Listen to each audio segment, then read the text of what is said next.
Hi, this is Dark Journalist. Today we're excited to welcome back the popular author and Oxford scholar, Dr. Joseph P. Farrell, back to the show. Now, Dr. Farrell's latest book, Thrice Great Hermetica and the Janus Age, is a compelling expansion of his previous work on secret societies and hidden power. Now, Dr. Farrell's research over the past decade has tied together a cosmic war in our distant past with a powerful legacy transmitted down through mystery schools from Egypt to the Knights Templar. Today we'll add an important piece to that puzzle, the Pharaoh Akhenaten and his major impact on our modern world. You don't want to miss this one. Here we go. Dr. Joseph P. Farrell. Mystery Schools, Akhenaten Prophecy, and Templar Magic.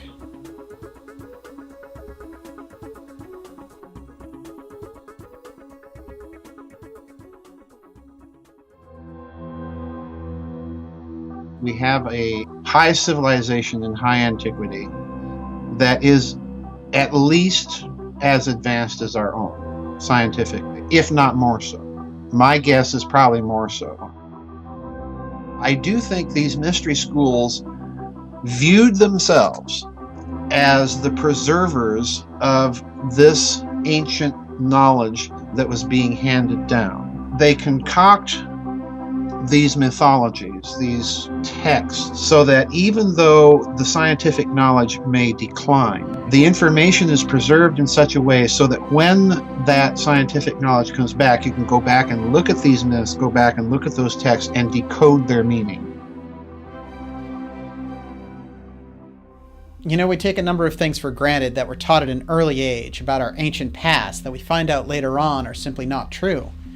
All of this manipulated history and the stories that are perpetuated with it are part of a larger design to conceal from humanity some powerful truths that, if they were to be revealed, would certainly pose a threat to the ruling hierarchy of modern civilization. What makes Dr. Farrell's work so vital to our understanding of the real story is his ability to enter into the minds and motivations of these historical figures and to reverse engineer their clever deceptions. He may have uncovered a treasure of secret knowledge about our world. Let's find out.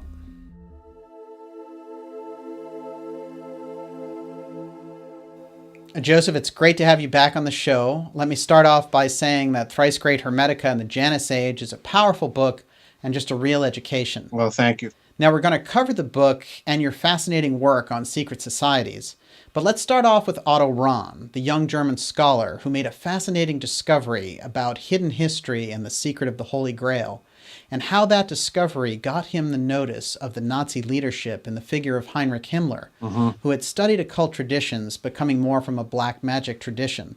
Oh, yeah. Now, what was it about Rahn's discovery that made the Nazi leadership stand up and take notice?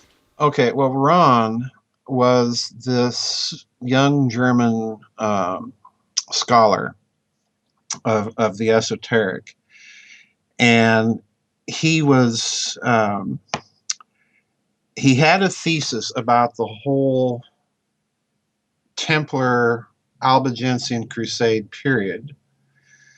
And the basic thesis was that Wolfram Eschenbach's Parsifal was not simply a medieval romance, but it was an allegorical telling of the history of the Languedoc in southern France.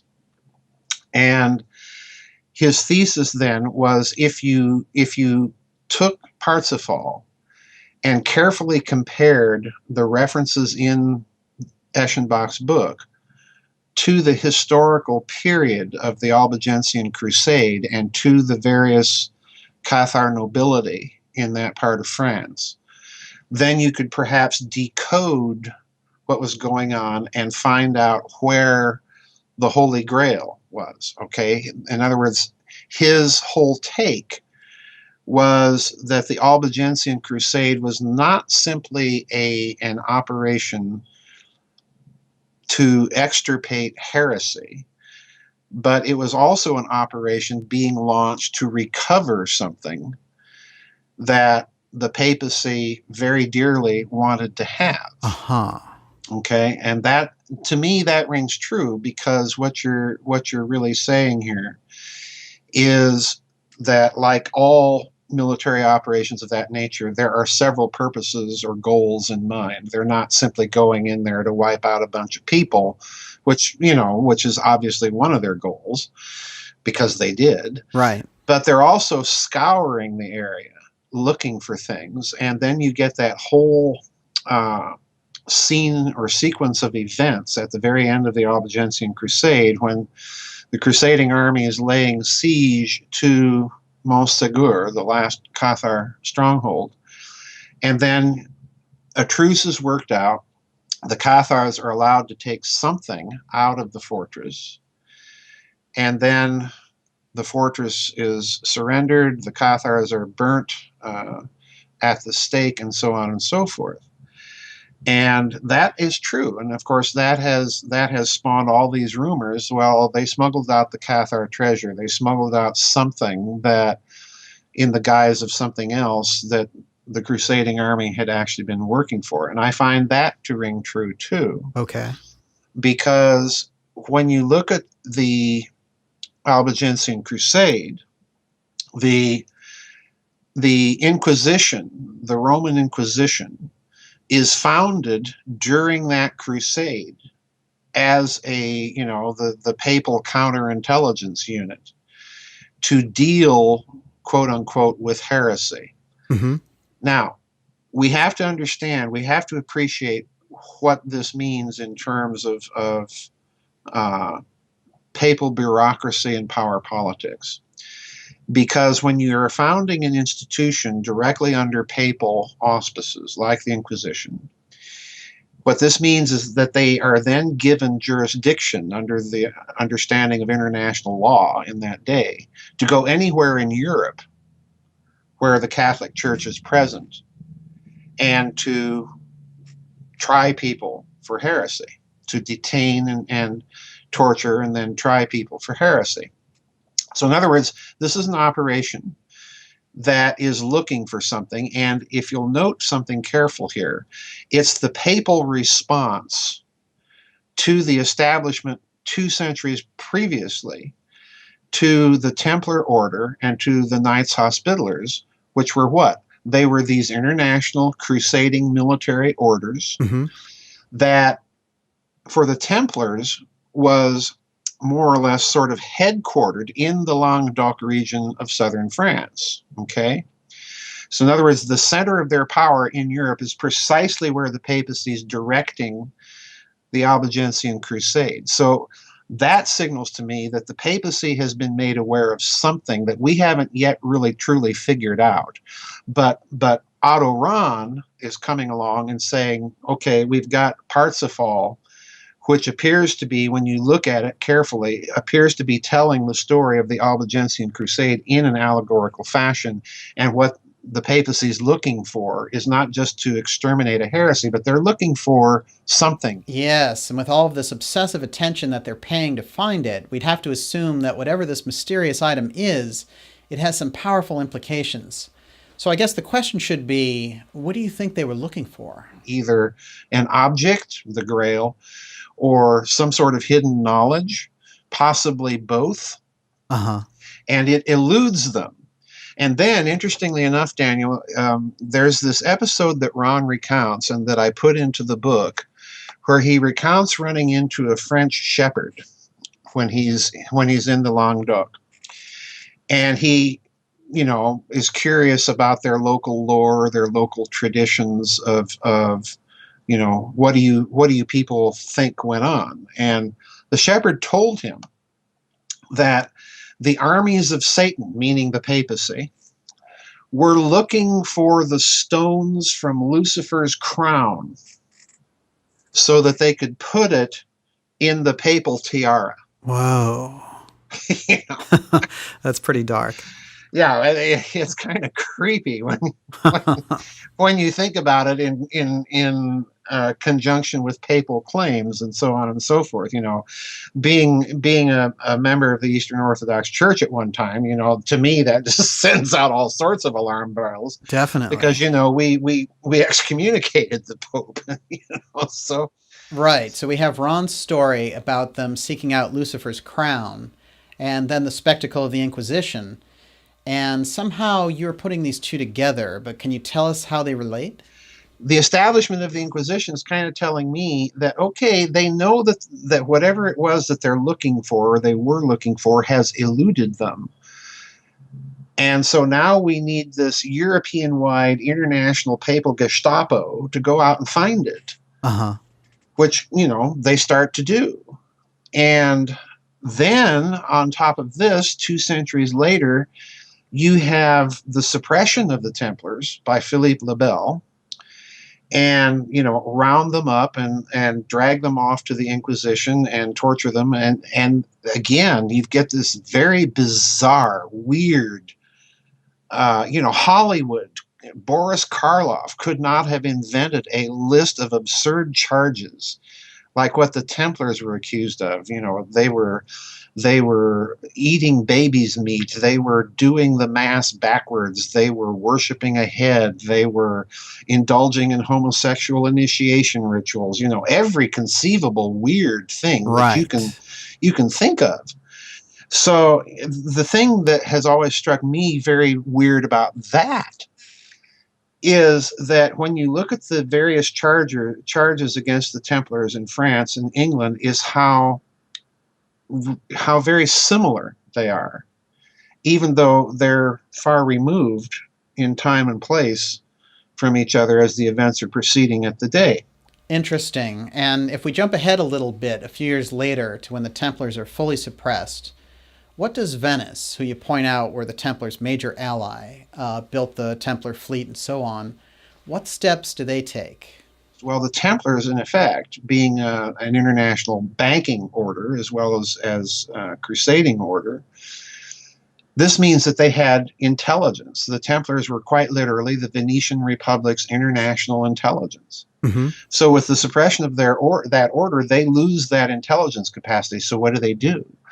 They pass a law creating the Council of Ten in 1310, which becomes the Venetian diplomatic service, intelligence service, Star Chamber. I mean, you name it, the Council of Ten did it. And curiously, what you see happening is a lot of Templars who escaped the suppression go into the Council of Ten and either become its functionaries, or in some cases, its actual members. Wow, so they get a new life. Yeah, they get a new life. What Venice essentially did is they created an umbrella organization, a refuge for the Templars. It's, and I'm looking at this and I'm thinking, oh, gee, that sounds an awful lot about like General Galen at the end of World War II CIA. Making dirty deals with the CIA that leave him in place. That's so fascinating. It's like they use the same pattern. It's exactly the same pattern, yeah. Now, you refer in the book to this interesting point about the Templars, that they refused to participate in the Albigensian Crusade against the Cathars. Now, the question is, why wouldn't they want to take part in this crusade and eliminate the Cathars? Their absence seems pretty conspicuous. Well, yeah, that's another problem. Let's look at this from the standpoint of the papacy for a moment. The Templar Order and the Knights Hospitallers were founded as international crusading orders to fight the infidel, regain the Holy Land, drive the infidel out of Iberia, which the Templars were successful. In other words, what I'm saying there, we have to be very careful in saying the Crusades were not successful. They were partially successful in that, Spain and Portugal, the Muslims were driven out of there. True. And, that was the major focus in a certain sense for the Templars and the Hospitallers. The Middle Eastern thing was kind of a sideshow. Yeah. But anyway, from the papal point of view, the crusading orders, these two crusading orders, were established under direct papal jurisdiction. Okay? Right. Now, this does two things. I really hope people latch on to this, because what this does is it removes the Templars from local, secular, or ecclesiastical jurisdiction. And in effect, what that means is they're removed from taxation. Huh. So what this enables these orders to do is to build up very quickly a pool of liquid capital.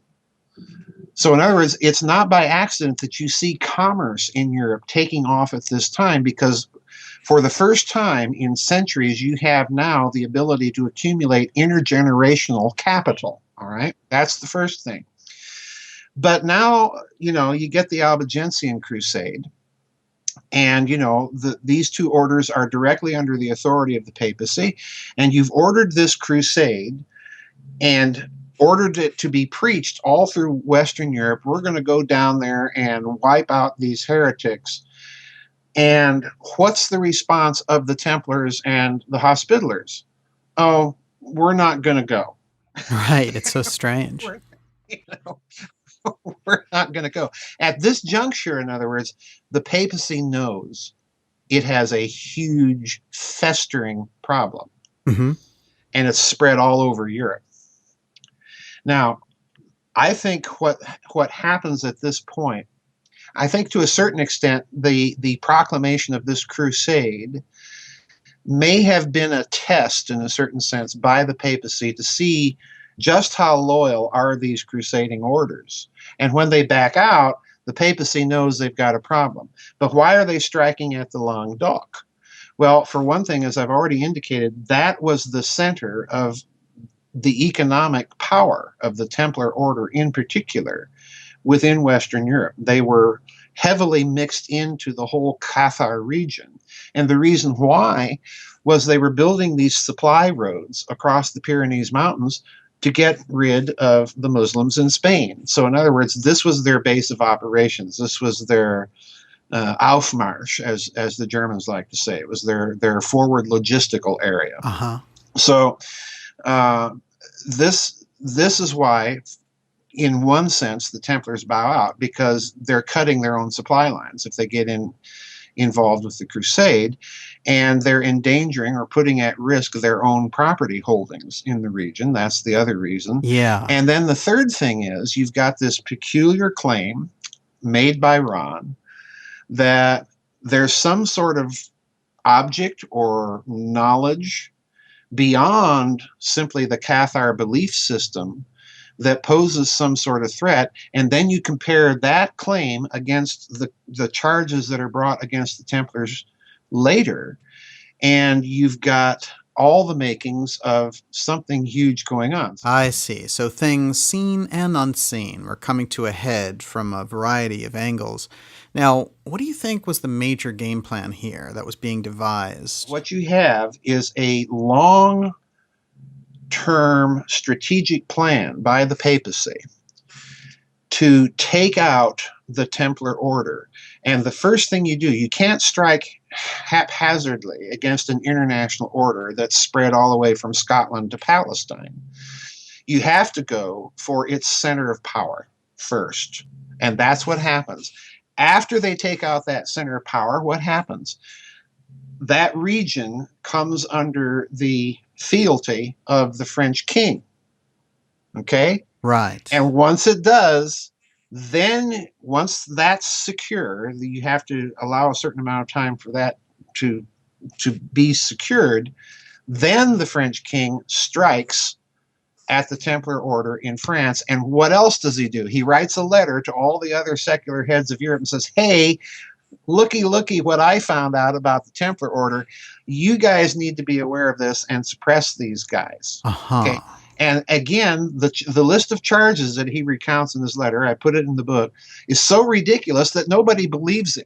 Right, yeah. So they're trumping up these bizarre charges against the Templars, and behind it is some deeper purpose. I think that we're looking at some sort of huge operation here that was deliberately designed, beginning with the Albigensian Crusade, to take out the Templars, that there was indeed probably something very suspicious or fishy going on inside the order, that these weird charges are sort of grasping at, but not quite getting down, to the exact thing. And then finally, they strike, Philip le Bel strikes against the Templars. And again, I think academicism has it exactly bass backwards, so to speak, Uh-huh. because the academic presentation is that Philip is the guy driving this and Pope Clement V is his creature. I think it's the other way around. I think it's Clement V and the papacy and the power structure behind the papacy that's driving these events, and Philip the Bell is the convenient guy that happens along. So historians have a kind of blind spot about this. It's too inconvenient. In my opinion, yeah. Yeah, I see what you mean. But the Templars, as we know, were looking for something special. Oh, yeah. So do you think that the possibility that they acquired it and knew how to use it is the reason why they were so suppressed? Well, they were clearly looking for something, because, and I go into this at great length in the book, including some very recent findings about the so-called temple treasure. Mm-hmm. In Palestine that, became a matter of popular discussion after the discovery of the Dead Sea Scrolls. Right. There's a fellow out there by the name of British guy by the last surname of Feather that has reconstructed the whole idea of the temple treasure not being the temple of Jerusalem, but the temple of the heretical pharaoh Akhenaten. Right, yeah. Now, this is the Copper Scroll part. This is the Copper Scroll part, right? Well, let's go into that now. Yeah, let's do that now. This is fascinating. This is really important for people to latch onto. The standard view is that the Copper Scroll, the so-called treasure scroll, is referring to the temple treasure of the temple in Jerusalem, which the Jews in Palestine had secretly taken out of the temple and hidden around various places in an effort to hide it from the invading Roman army under Titus, Flavius Titus. And, that's been the standard view. But the problem with that view has always been, if you look at the measures of the amounts of treasure that are mentioned in the Copper Scroll and apply the ancient Jewish system of measurement to those measures, what you end up with is an amount of treasure that is it's enormous. Yeah. It's so enormous, in fact, that you'd have more gold than has ever supposedly been mined in the world, particularly up to that period of time. So what Feather did, Feather was a British engineer, and he said, okay, let's go back and rethink this. The first thing that he commented upon that kind of set him down the path of rethinking the whole thing was that the Copper Scroll was contained in copper sheathing. And when you look at the sheathing, it was the same type of method that had been used in Egypt, right down to the rivets. Okay. Well, that's a pretty big clue. That's a pretty big clue that you're not dealing with something simply Jewish, but you're dealing with something that is perhaps a Jewish sect that's a remnant of a particular period in Egyptian history. Right. And, by some pretty complicated argument, he comes to conclude that the period of history that you're dealing with is the Pharaoh Akhenaten, the Pharaoh that said, okay, we're only going to worship one God now, not all these others, Yes, and he had to be the most unusual pharaoh also. Yeah, by far. Yeah. So much of his history was defaced and simply thrown out and suppressed by the priesthood. Right. And he certainly was a huge threat to their power, and his own mystery religion of the sun god Aten became a kind of mystical transformation in Egypt at the time. So what Feathers also said that's interesting is that there was something else that was unusual about the Copper Scroll. Yes. In that it's hard to manufacture that. So how could this little spiritual sect create this? Right, exactly. He traces all of this back, because of that fact and some other things, he traces it all back to Akhenaten's temple.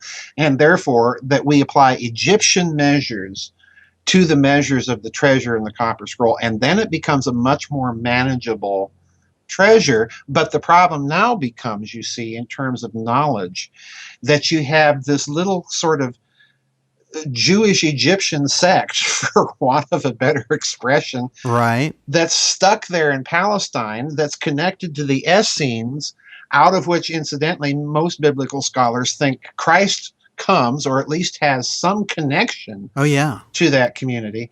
So in other words, the knowledge implicated here completely changes. because it puts Christ in a kind of hermetic milieu, Mm-hmm. right? A kind of Egypto-hermetic milieu, which in a certain sense rationalizes some of his teaching much better than if he's coming out of a Pharisaical school or a rabbinical school and what have you. Yes. So in other words, you've got the Templars now going over to Palestine. And again, it's very clear in the record that these 9 original knights that constitute themselves the brotherhood of, the Temple of Solomon, and the ostensible reason given in the histories that, well, we're going to protect pilgrims on their way to the Holy Land. Okay, Now, you and I can smell a cover story a mile away, but apparently academics can't, because 9 nights in the middle of a sea surrounded by Muslims who are really pissed off Yeah. that you Right. have all of these Christians invading their holy places. 9 nights ain't gonna do the job of protecting anybody Exactly. from anything. This is absurd. So, it's very clear, especially after they get chartered to protect people, they decide to go off and start digging under the Temple Mount. Oh, there you go. So, apparently, protection isn't very high on the list of priorities. Yeah. So anyway, they start digging under the Temple Mount, and then a very amazing thing happens. They apparently find something. 2 of these original knights hightail it back to Europe and disclose to their relatives. We got to also remember that most of these original 9 knights are all related to each other. Okay? And they hightail it back to Europe and share their knowledge, apparently, with some very powerful people, Bernard of Clairvaux being one of them. And then all of a sudden we get everybody wanting to join this order, turning over vast amounts of wealth and so on and so forth. So what did they find? What could possibly have been that important to concoct a covert mission to go to Palestine, dig up under the Temple Mount, and probably a number of other places, as is actually the case, and then bring this, whatever it was, back to Europe? And part of it was a text. Part of this text ended up at the University of Ghent in Belgium for translation. Bernard of Clairvaux creates their rule, gets the papacy to place this order under their jurisdiction. So what did they find? My guess is, first of all, that they found something concerning the history and doctrine of early Christianity. Mm-hmm. And while many people think that they found something damning, what I think rather is that they found this connection to Egypt. Okay. And the reason why is, once you say that, once you open those doors that Feather opened, this explains why at the end of the era, when the Templars are suppressed, that at approximately the same time, what's also going on, within a century, in Florence, Cosimo de' Medici has found and purchased the texts of the Hermetica, and he's translating them and publishing them all over Europe. So in other words, the Renaissance begins. And what's the Hermetica? Well, they're texts that, by the thinking of that time, were Egyptian provenance that predate the Old Testament in their way of dating things back then, and that it contains all this hidden knowledge. I think something like this happened with the Templars. They made the connection to Egypt. They made the connection of early Christianity, of Christ, to the Essenes, to Egypt, and that in turn meant that all of those tales that we hear about Jewish bloodline families coming out of Palestine and then spreading all over Europe, this adds another dimension to that, because now what's being asserted is that these families have Egyptian roots. In other words, they may be Egyptian nobility Yeah. that are much more ancient than Moses and the whole, Aaron and tribe of Levi thing. Right, So, right. you throw that into the mix, and you're now dealing with something, a bit of knowledge that's very valuable. And you're dealing with a bit of knowledge that, if let out publicly, would shake the papacy to its very foundations. So, yeah, I think something like this is going on. This is at least where all the clues lead me. That's fascinating. So this mystery school tradition in Egypt is probably where this Qumran Essenes, desert community spiritual sect, have their origins. Right. And Akhenaten, I want to say here that you've looked at Akhenaten's reign from some very unique angles in your work. But how do you view what he was attempting to do? What was it that he was doing that was so unusual and that made him a heretic? I mean, he was instituting monotheism, totally revolutionary at that time. And he was getting rid of the old gods and the corrupt Egyptian priesthood. He even moved the capital of Egypt from Thebes to this remote spot that he chose called Amarna. But do you think there was something beyond these surface, almost political style actions? Was he attempting to introduce a completely new age for humanity with his Aten worship? Yes. Let's look at Egyptian religion for a brief moment prior to Akhenaten. All right. If you look at it very carefully, the Egyptians never denied that there was, quote unquote, one supreme God. Uh-huh. They merely did not think that that was in opposition to that God being able to sire offspring that, by the nature of the case, would be gods. Mm-hmm. Okay. We can't have chimpanzees as human beings as offspring. So, the thinking here is rather analogical. Right. So the Egyptians never quite lost this idea of one supreme intelligence, force, being, person, what have you.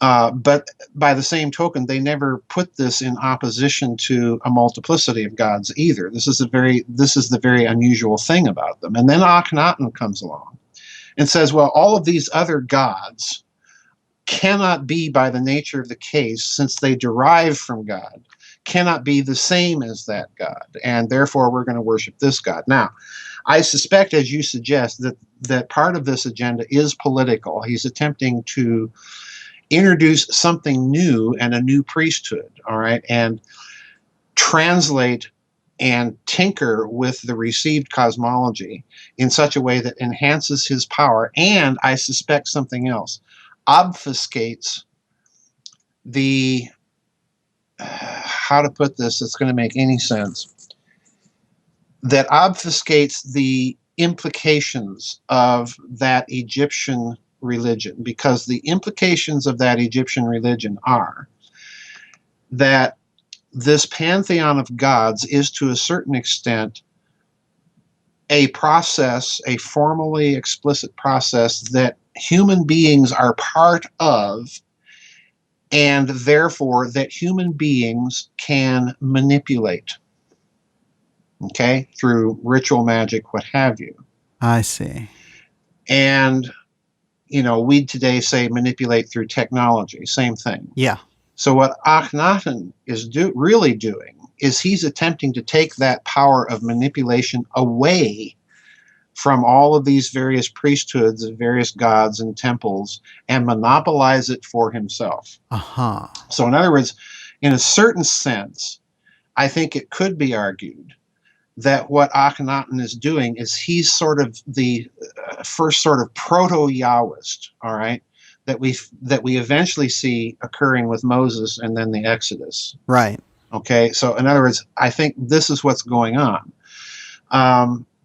Which, if you put it into the perspective of esoteric history and what esotericists have said about this period, is very interesting, because I think it was Paracelsus that made the observation that if you look at esoteric doctrine as a whole body of doctrine or tradition. You have the Egyptians with alchemy, you have Mesopotamia, Babylonia, Chaldea with astrology, and then you have the Hebrews, the Jews, with Kabbalah. All right. And in his thinking and the thinking of many Renaissance Hermeticists, these were three fragmented pieces of what had been a unified science at one point. So you see the Renaissance Hermeticists trying to put all of this back together into these big, huge systems. And I've always thought that was a very interesting observation, because what do you see the Hebrews doing in their history as recounted in the Old Testament? You see them moving constantly back and forth between Mesopotamia and Egypt. It's as if you look at it with Paracelsian eyes, it's as if somebody back then is moving them back and forth in an effort to try and recollect and reassemble these pieces. You see?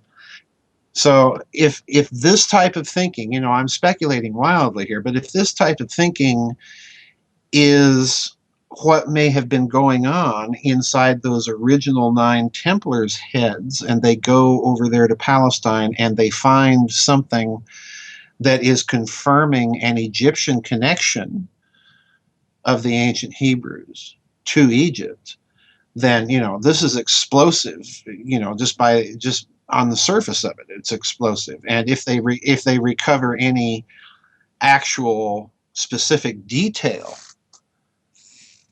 of lost knowledge, it becomes even more so. Yes. So yeah, I think this whole period, we have to start looking at this whole period not with academic eyes. We have to look at it like we're looking today, false flag events, intelligence operations. Human nature doesn't change. True. So, we need to start looking at the Middle Ages in this way. That's fascinating. So these secret orders in the Middle Ages were attempting to hearken back to this advanced ancient tradition of knowledge and achievement. So if we now look back to antiquity and high development in antiquity and their high technology, could these mystery schools possibly have been formed to preserve this technology and this time not blow civilization up? And, they kept it underground, only with the priesthood having access to it. And if we go back into that and look at ancient Egypt and Akhenaten's reign and his fall, is there something in his worship of the sun, Aten, that may be referring to physics and the way he's trying to raise consciousness at that time? Was he using this ancient wisdom and thereby exposing this secret tradition? And is that why he and his name were completely removed from all of Egyptian history? Yes and no. Let's go back to the presupposition that we have a high civilization in high antiquity that is at least as advanced as our own scientifically, if not more so. Right. My guess is probably more so, all right, for various reasons I get into in some of my books. But when this knowledge begins to be passed down, the first thing that a civilization like that would recognize is going to be necessary to do is to contrive a way that the knowledge is preserved even though the information content may be lost or misunderstood. So they concoct these mythologies, these texts, so that even though the scientific knowledge may decline, the information is preserved in such a way so that when that scientific knowledge comes back, you can go back and look at these myths, go back and look at those texts and decode their meaning. Okay. So like the Book of the Dead, for example. Like the Book of the Dead. And in Akhenaten's case, then, what we see is a kind of adaptation of the Osirian religion, which, is the structural foundation, if you will, of Christianity. You've got resurrection, you've got eternal life and judgment and all of that stuff. You've even got parallels in the pyramid text, almost word for word parallels between the pyramid text and the Gospel of St. John, for example. So, in other words, Akhenaten is taking over those elements of this whole cosmology and reorienting them on this sun worship. Yeah. Okay, now why? Well, the sun is the source of life, and therefore it's the most visible. And please understand, Akhenaten was not a primitive. He wasn't saying we're worshiping the sun. What he was really saying is we're worshiping what the sun represents. Uh-huh. Okay, what it iconographically symbolizes. Right. And so Akhenaten, I think, is dimly aware that there is some truth to the presence of this helio veneration within Egyptian religion, that there's some profound central thing here. So do you think he has, as Pharaoh, been exposed to the deep mystical knowledge and secrets in the mystery schools? And because he's attempting to basically share it with the masses by all the things he's doing and setting up the Aten worship, that's why this priesthood and his military conspire against him, because he's revealing secrets, right? So, I wonder why he has to be so completely removed. Names taken off temples, references in pharaoh texts and monuments completely erased. Right. They basically wanted his entire existence rubbed out. And now, here we are, less than 100 years ago, we find Tutankhamun, King Tut's tomb. It's completely intact. And he, interestingly enough, is Akhenaten's son. And there's also a kind of renaissance around Akhenaten's queen, Nefertiti, in the last century. What's happening here? So even in the 70s, there was a famous psychic and astrologer, Jean Dixon, and she made a prophecy about Akhenaten's influence, that it would rise again in this century. So can we comprehend why this Egyptian priesthood wants him disappeared from history? Well, I can understand why they try to erase him. Because in a certain sense, what Akhenaten does is he's creating the eventual conditions for what I've called Yahwism, all right? In that what he's doing is he's turning the Egyptians from their ordinary cosmological consciousness, which was to perceive in every cosmological act a divine order. Right. Okay?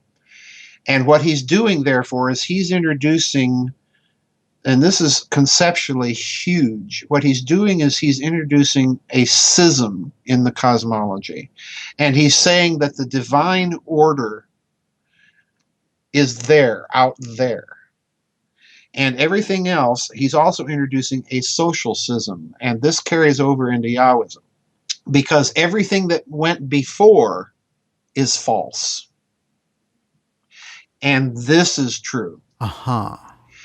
And to the average Egyptian, this was a repudiation of the very essence of their cosmology. Yeah. That introduction of a social schism within history, within human memory, this was a huge thing. And you see this carried over into Yahwism, and then it's given yet another new twist, because the revelation in Yahwism is no longer out here in nature, and we are a part of that revelation. Okay? The revelation is now embodied in a text. You see, and that's a huge turn. That's a huge turn. Because now you're coupling the idea of a cosmological schism and a schism historically, that everything out there and previous to this revelation is false. Right. You're also saying that anything outside this text and the system of interpretation of that text is false. So in a sense, what Akhenaten has done is he's set up a chain of events that's going to lead ultimately to the repudiation of that, so to speak, natural religion. And therefore, it's going to take a very long time for what we would call science to get started again. Because now all human discovery has to be justified by appeal to a text and its interpreters. And this is huge. I can't emphasize how huge this is. Now, fortunately, in that text, you have very unusual conditions carried over from Egypt, in that if you read the Old Testament, the idea is given that the moral order is not dualistic. In other words, the heavens, the earth all obey the same moral order, and therefore all obey the same truths. And that means, from an epistemological point of view, that observations that you make here on earth can be extrapolated to the heavens. And this is exactly what we see modern science doing, beginning with Copernicus, Kepler, Newton, and so on. So that impulse, that fortunately that was preserved in those texts. Right. But when that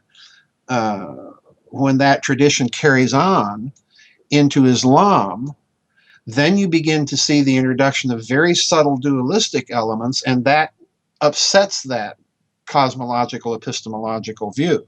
Oh, that's interesting. Well, if we take the influence of Egypt and the impact of the mystery school teachings, certainly there's something about Akhenaten and his teachings that make it obvious he got at least some of it from these secret traditions and made them public.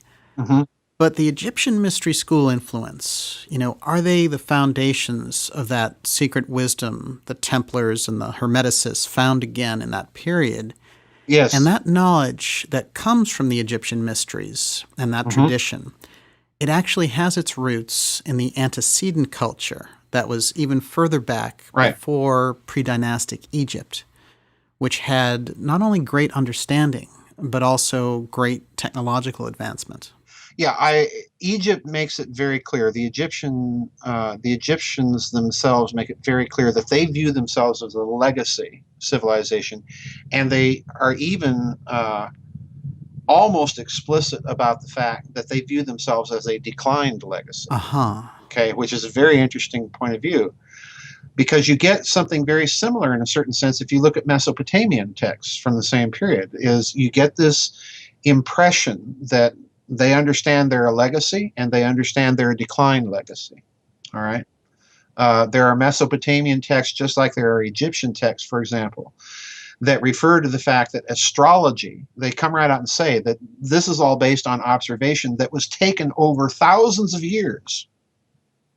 Now, that's quite a claim, because you see, first of all, it's a scientific claim. These were taken on the basis of observations. Well, that means they're making observational correlations between planetary positions and human action. Right, yeah.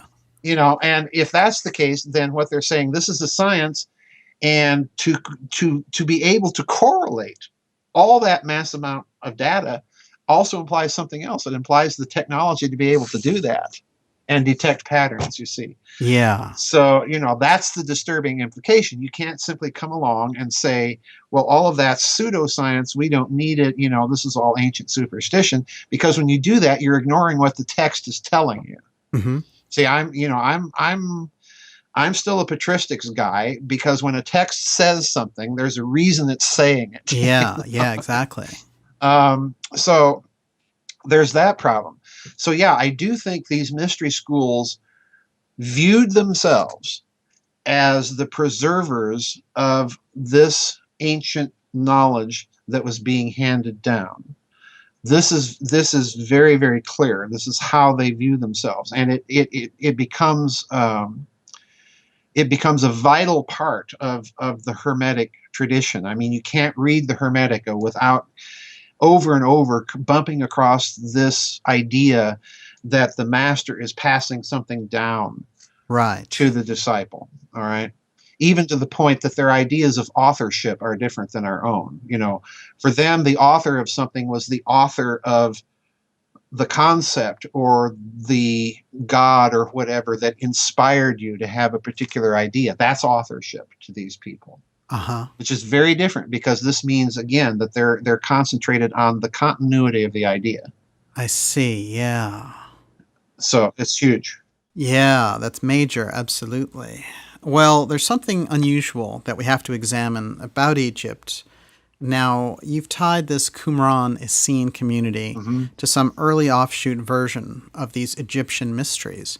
And then we have this tie in that the Templars probably found between ancient Egypt and Christianity. Now, these two things, the early Egyptian mythology and Christianity, have a central theme in common, and that is resurrection. Yes. So, this is central to both of these traditions. Is this the secret that the mystery schools held?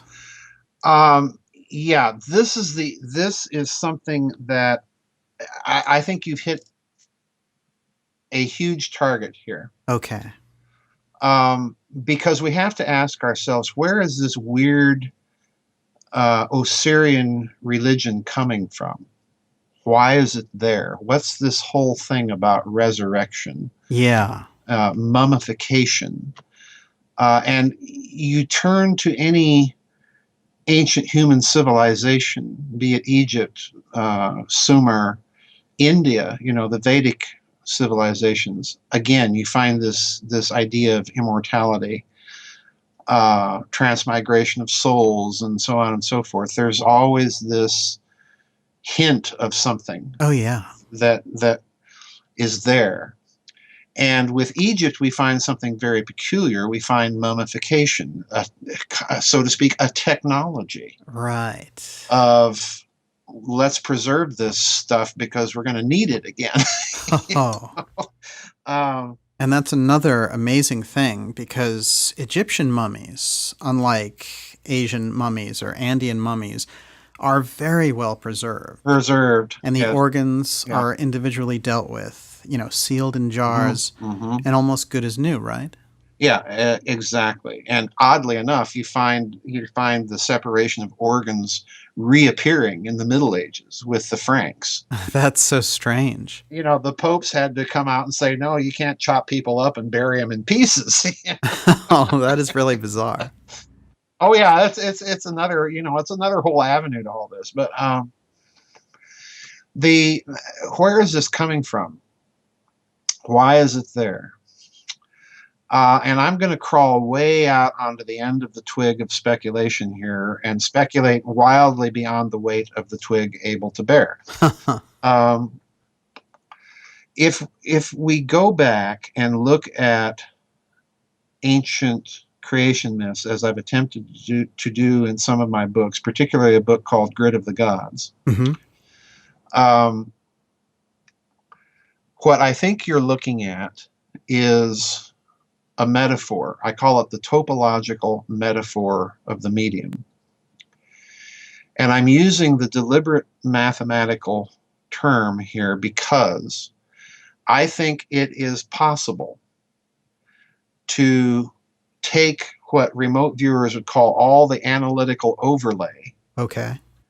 all of these metaphysical, philosophical, religious terms, and shove them aside and replace them with a mathematical notation to symbolize the structure that they're talking about.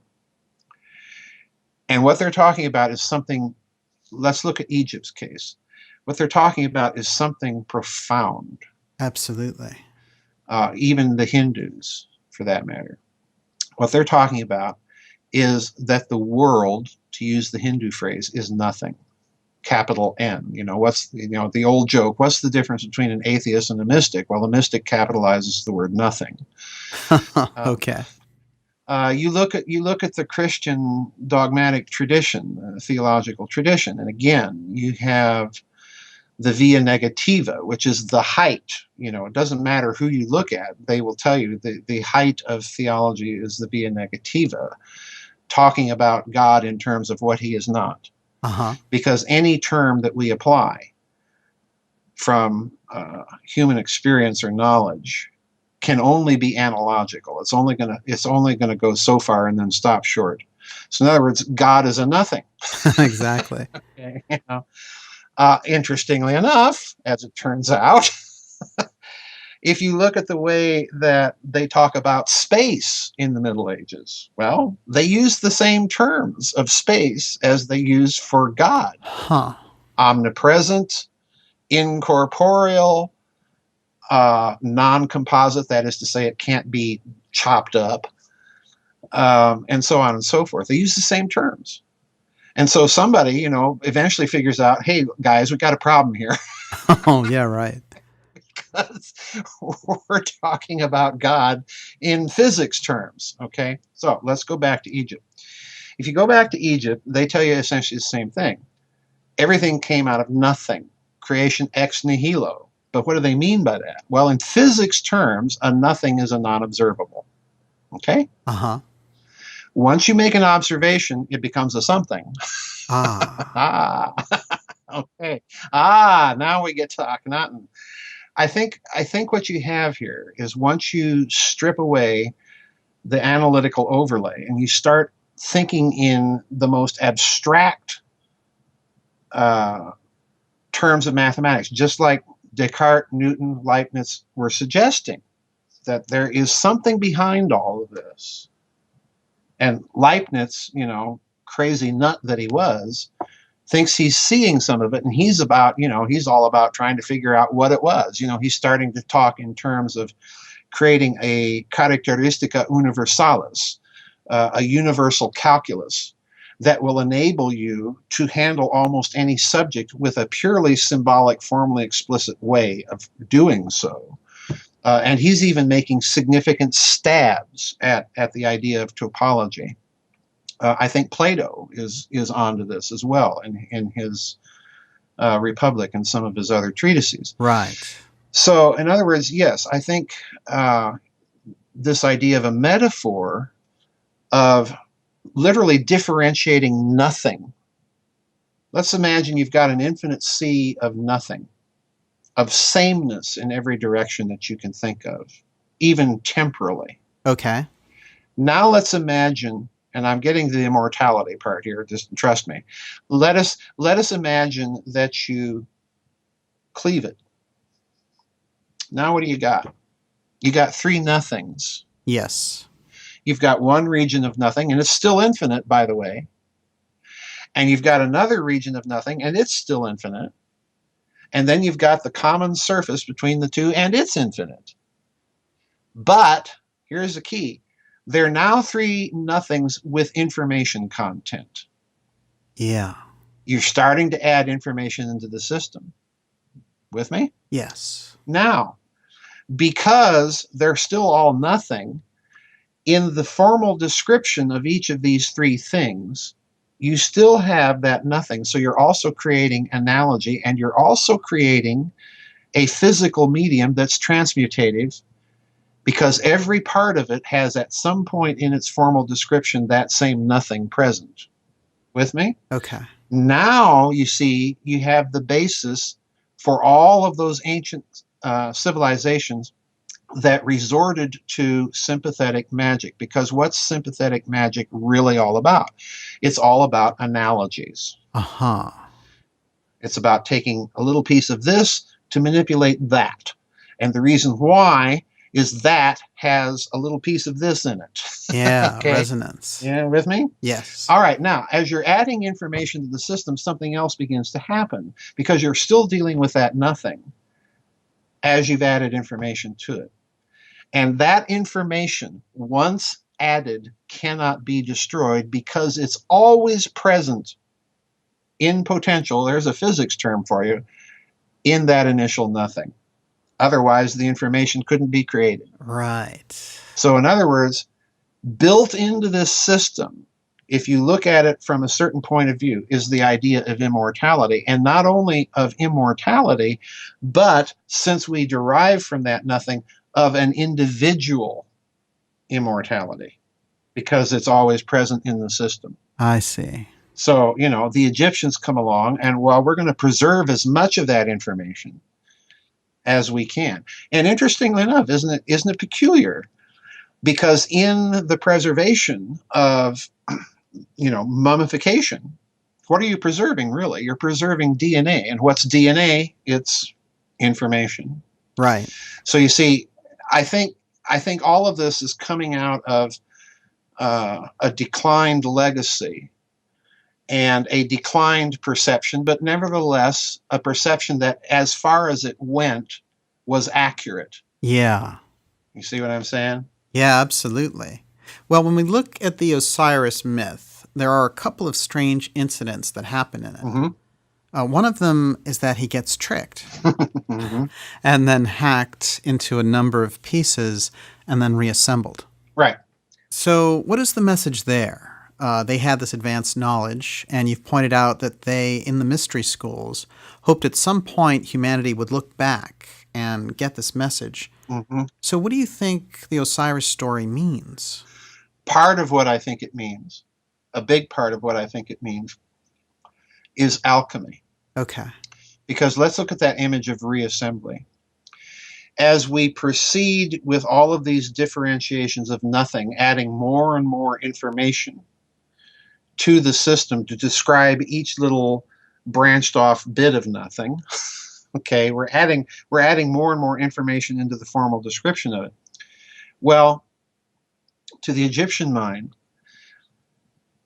to reassemble something is also to reascend. Okay, so in other words, if you want to look at it in a certain sense, it's reverse engineering. Yeah. It's that alchemical process of trying to go back to that materia prima that's able to differentiate itself in all of these ways, and then reassemble the descent of any particular thing from that materia prima. Okay. And that's a heavy one. You see, that's the real basis of alchemy. And again, I want to stress for people here, this is all an analogical process. And please note, it's a formally specifiable one, just like Newton and Descartes and Leibniz thought that they saw in a lot of these ancient texts. I see. They knew that there was something mathematical going on here. They just weren't quite sure what it was. Right. And that's what I think they were looking at. That's my gut intuition of what I think they saw, is precisely what I've been describing to you. Fascinating. And can you describe, of course, alchemy, as known in the Middle Ages, was the process of turning lead into gold. Now, that's pretty spectacular, but what is it really? Oh, it's turning lead into gold. I mean, it's not just this cosmological thing, but if you have that cosmology, then yes, it becomes possible to transmute one element into another. And guess what? This is where it gets really cool, because in my Nazi books, I point out that in the mid-1920s, scientists in Germany are playing around with their cathode tubes and zapping things with lots of electricity. And this is also going on, incidentally, in Japan. Okay. And well, what are they zapping? Well, it turns out, they're doing these plasma experiments. So, they're using a substance that is easily turned into plasmas, and that's mercury. Amazing. Oh, and as they're zapping it with gobs of electricity and x-rays, lo and behold, they notice that they get little traces of gold. Wow. That wasn't there before. Huh. Far out. Oh, far out, yeah. And I even put this article in my book SS Brotherhood of the Bell, because one of the most famous physicists of the day, by the name of Dr. Walter Gerlach, reported on these experiments in a little column filler article in 1927 in the Frankfurter Allgemeine Zeitung. And he says, well, our scientists have been zapping a bunch of mercury, and we've noticed this little bit of gold residue. And this is really an interesting phenomenon. And, we really ought to investigate this, because what we're looking at here is a form of, here comes the word, alchemy. Whoa. He just comes right out and uses it. Well, there you go. Now, it's important to remember what's really at stake here, because this is 11 years, Daniel, before the discovery of nuclear fission. Right. So in other words, we don't yet have the theoretical physics model that might be able to explain any of this. Okay. But yet we're noticing, and here comes another key point, at very low temperatures, not nuclear processes, in other words. Key point, we're noticing transmutations taking place under certain conditions. So Gerlach writes this little article in the newspaper, and, it'd be a nice idea if we could investigate this further. So in other words, what do we got? We got a physicist, who was a hair's breadth away from a Nobel Prize in 1921. And what he's saying is, we need some money from the government. We want to look at this a little bit closer.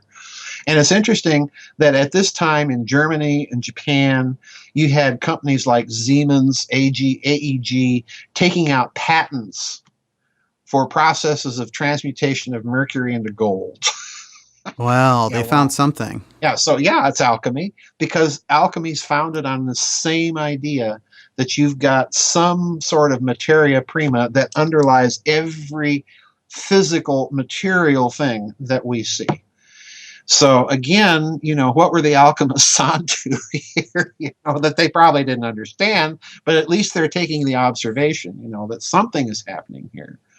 Really fascinating. And when we come back, we'll look into what that symbolism of alchemy really means, and how there were attempts by the Hermeticists to set up a golden era, and how these secret orders may have journeyed to the New World and discovered America long before history records Columbus and his voyage. In fact, maybe he even came much earlier. But who was sending him and why? We'll be back with more esoteric mysteries from Dr. Joseph P. Farrell.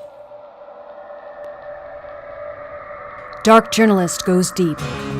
My question is, what are you seeing now? What are the conditions like on the ground in real America? The top guests you want to hear, like investigative reporter Linda Moulton Howe. Audiences are getting it. They are bypassing the government suppression. Financial expert Catherine Austin Fitz. So there's a lot going on underneath the ground and a lot going on, in the skies. And whatever it is, it's very expensive. Scholar Joseph P. Farrell. If you don't consider the black budget, if you don't consider this hidden system of finance, then you're missing over half of the financial picture. Historian Richard Dolan. I hope listeners realize that this is not a run-of-the-mill interview that I did. Dark Journalist goes deep. The most crucial topics: the breakaway civilization, black budget and covert warfare, hidden information, secret finance, UFOs, the alien reality, the best interviews, the real story. Visit darkjournalist.com. Sign up for our free newsletter to stay updated on the latest shows. Support Dark Journalist by visiting our Contribute page. Help us deliver cutting-edge truth to you. Join us on Facebook and Twitter. Dark Journalist. The truth is never easy. We need dark journalists, so just keep doing what you're doing.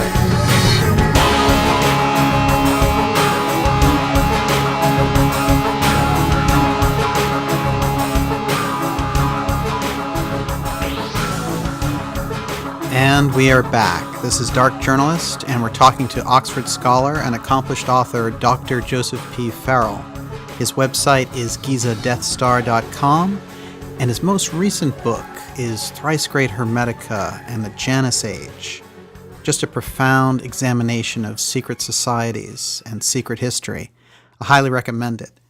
Now, Joseph, you do some really interesting analysis on alchemy on many different levels. What about the kind of metaphysical alchemy that in these mystery schools, they preserved these methods where you could raise your internal energies up and become a finer person and a greater being? Do you think that this turning lead into gold motif holds some kind of symbolic meaning or reference there to that? Oh, sure. Yeah, absolutely. You put it in terms of becoming finer. And that's a very interesting way of putting it, because they do use those types of terms to describe the great work and the materia prima. It's a finer kind of matter.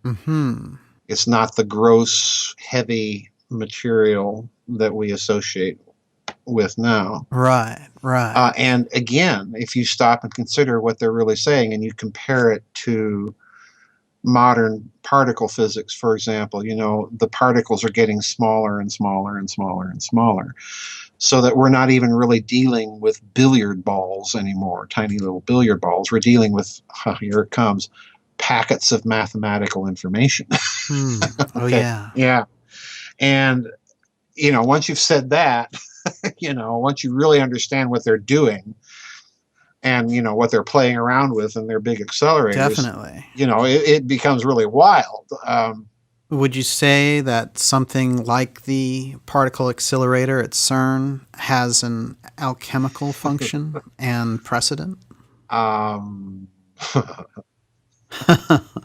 Now I know you know the answer. I'm really wanting. You can go for it. I'm really wanting to go there with you, Daniel, but let's save that for another discussion because. Okay. Yes. Let's just say I am going to talk about. Oh, that.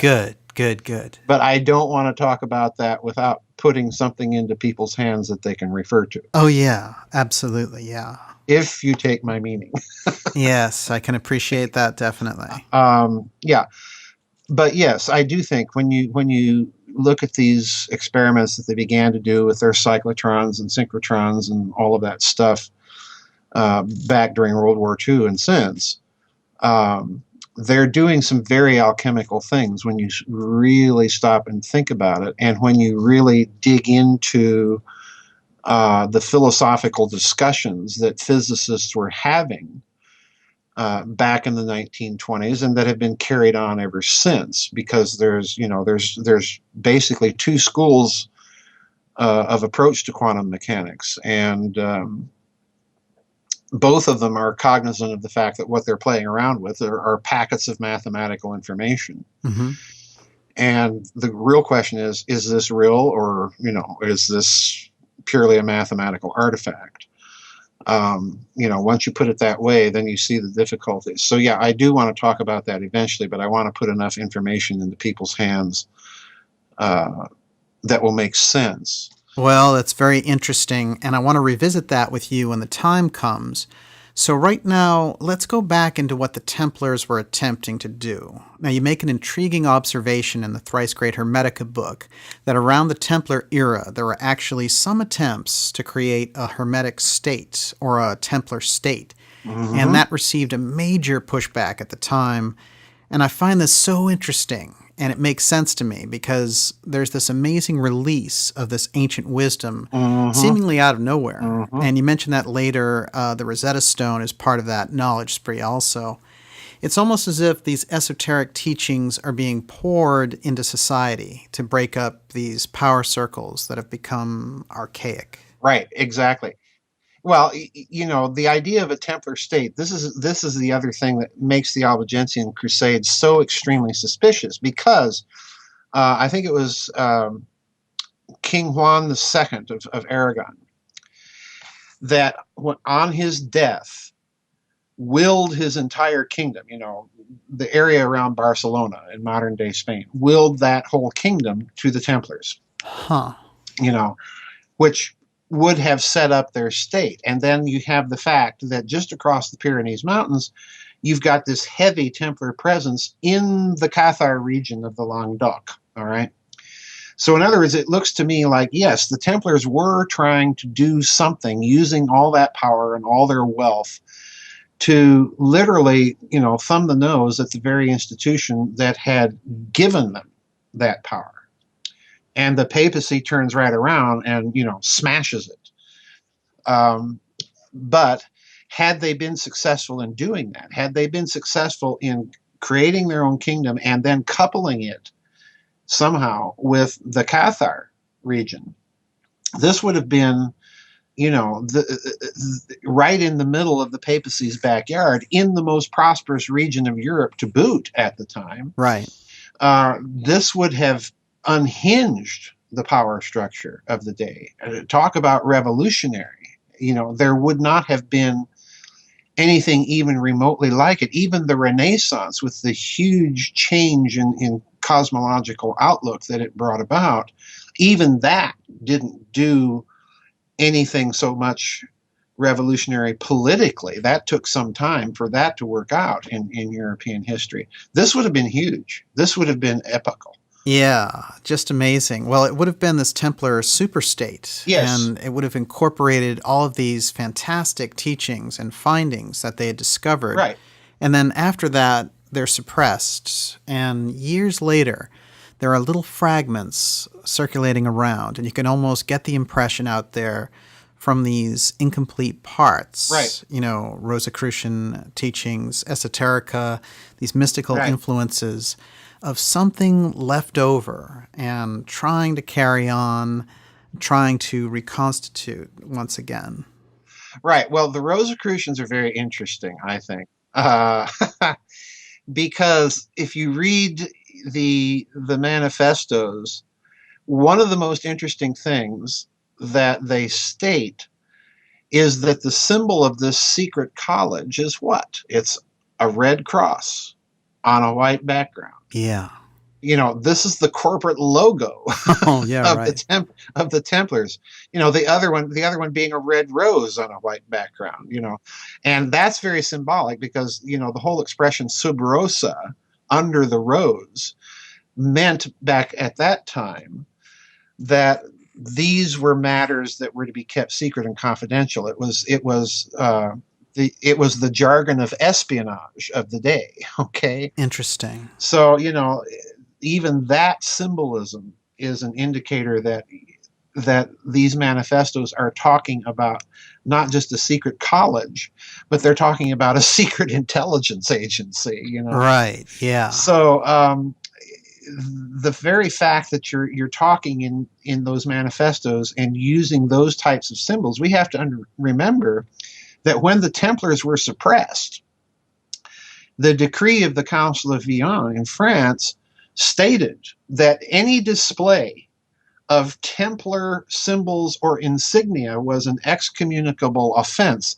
and it was a reserved excommunication. In other words, in the parlance of canon law, what that meant was you didn't have to go through the process of an ecclesiastical court and have the local bishop excommunicate you. Just doing it did it. I see. Yeah. You see? So this becomes hugely significant if you have these manifestos now using the symbolism. And let's not forget who else uses this symbolism proudly and openly displayed on the sails of the 3 ships that he sails to America to, quote, discover the place. He's, Christopher Columbus yeah. boldly displaying these Templar insignia, with the collusion of Ferdinand and Isabella. Right, So, right. Well, know, let's talk about Columbus here. Sure. You do a lot of very interesting analysis about Columbus, and one of the things you do is tie the Templars' search to these cartographic traditions of ancient maps. And you have some very interesting references in there to Admiral Piri-Reis and his book on sea lore. Oh, yeah. And he says some very interesting things that relate to Columbus, Oh, yeah. who he calls Colombo. Colombo, yeah. A Genoese Yes. that went to the Bay of Spain, the King of Spain, and had these maps and had this book. Piri-Reis is very explicit. He said Columbus had a map and he had a book that he's showing Ferdinand and Isabella. And so let's back up now and find out exactly what may be going on. Yeah. If you look at the Piri-Reis map, which was composed by this Turkish admiral around circa 1530, it's uncanny in that it displays the coast of South America and then Antarctica Yeah. Wow. accurately, and Antarctica hasn't even been discovered yet. So It's completely unexplained. it's completely unexplained. And Piri-Reis goes on to explain, well, I made this map by comparing it to other old sources. So in other words, here's this Turkish admiral sitting there in Constantinople ransacking the Byzantine Empire's imperial archives, and he's coming up with all these old maps, and he's making this map that shows Antarctica. Okay. So there is, in other words, evidence that there was a secret cartographic tradition. Okay. Now, somewhere along the line, Columbus gets a hold of it. Right. So we have to figure out how. Okay. So this is where it gets interesting. Columbus is from Genoa. Genoa was the great banking maritime rival of Venice. Okay? So you have both Venice and Genoa at a certain point in their history had these quarters in Constantinople, ghettos we'd call them now, where the Eastern Roman emperors had granted them wharves and docking facilities in Constantinople and taxation immunities to conduct their trade. Okay. Now, this means, in my opinion, that especially after the Fourth Crusade, the influence of these Italian city-states over Byzantium is going to be enormous, and therefore they're probably going to have access at some point to what's in the imperial archives. So why is this important? Because at one time, if you go back in history, the Byzantine Empire stretched all over Mesopotamia, Asia Minor, and then down into Egypt. Right. Which means they probably had access to whatever was left of the Library of Alexandria. Yes. So you've got a cartographic tradition that's probably secret in Byzantium for a very good reason. Byzantium sits astride the trading routes of the world.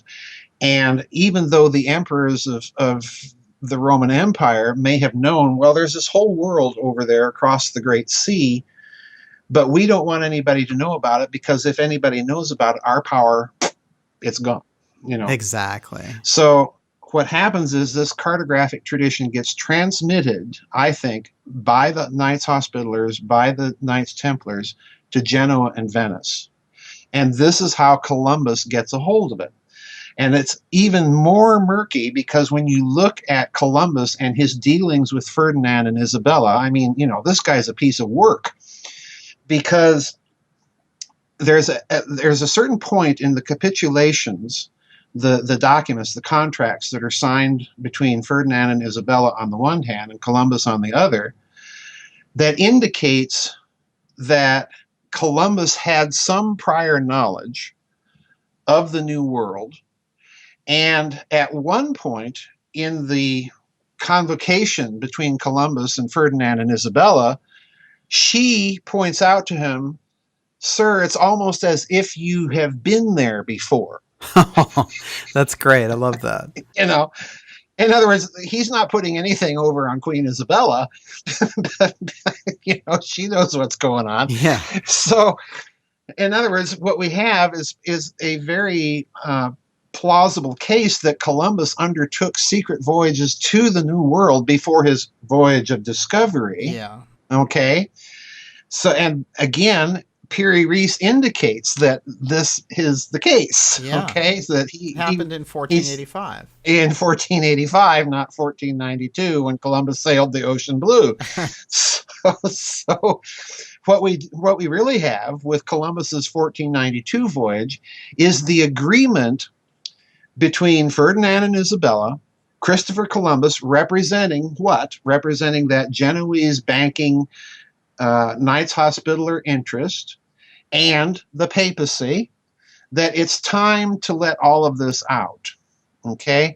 And we have to put ourselves in the mentality now of the Italian city-states in northern Italy, Genoa and Venice in particular, because what this secret cartographic tradition would have represented to them was the end of their trading empire and the end, therefore, of their financial power. And if they're going to survive, if they're going to preserve that power, they now have to do so, number one, by, so to speak, moving shop and acquiring ports, facilities, or proxy actors able to do this. So what do you see Genoa doing? Genoa's backing Columbus. Genoa is backing Ferdinand and Isabella, along with, guess who else? Florence, the de Medicis. Mm-hmm. And then what does Venice do? Well, they've been kind of cut out of the game. Right.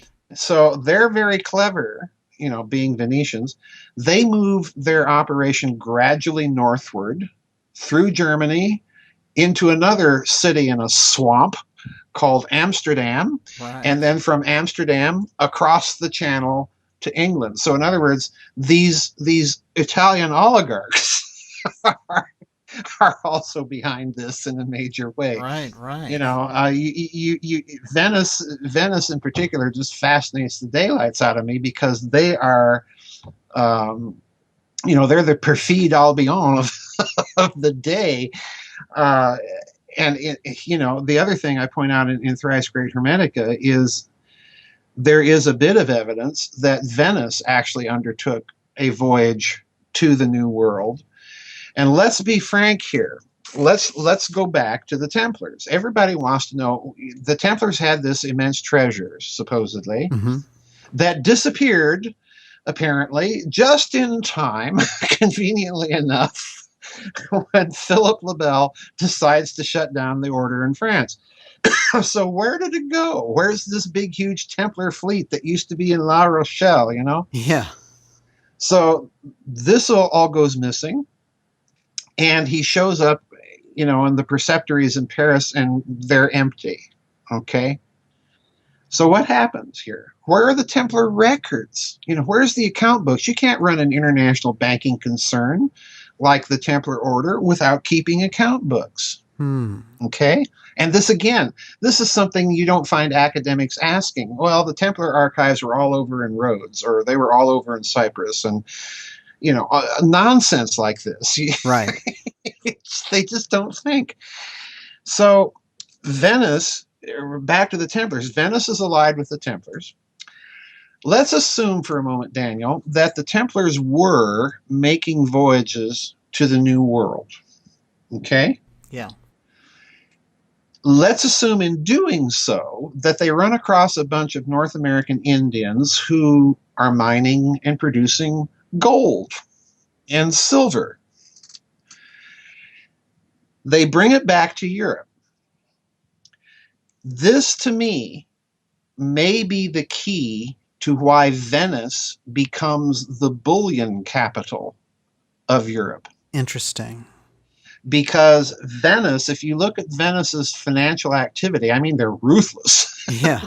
But if you look at their financial activity, the way that they were able to maintain their power and literally take down their competitors was through some pretty filthy manipulation of the European bullion markets. Now, if you've got a secret supply of gold and silver bullion coming in, courtesy of your allies, the Templars, that's a very convenient thing by which to be able to do that. And incidentally, for all the academics out there, let's remember what I said earlier. The Council of Ten was founded by Venice 3 years after the suppression of the Templars. So I suspect that if you dig long and hard enough in the Venetian state archives, you're going to find some old Templar account books.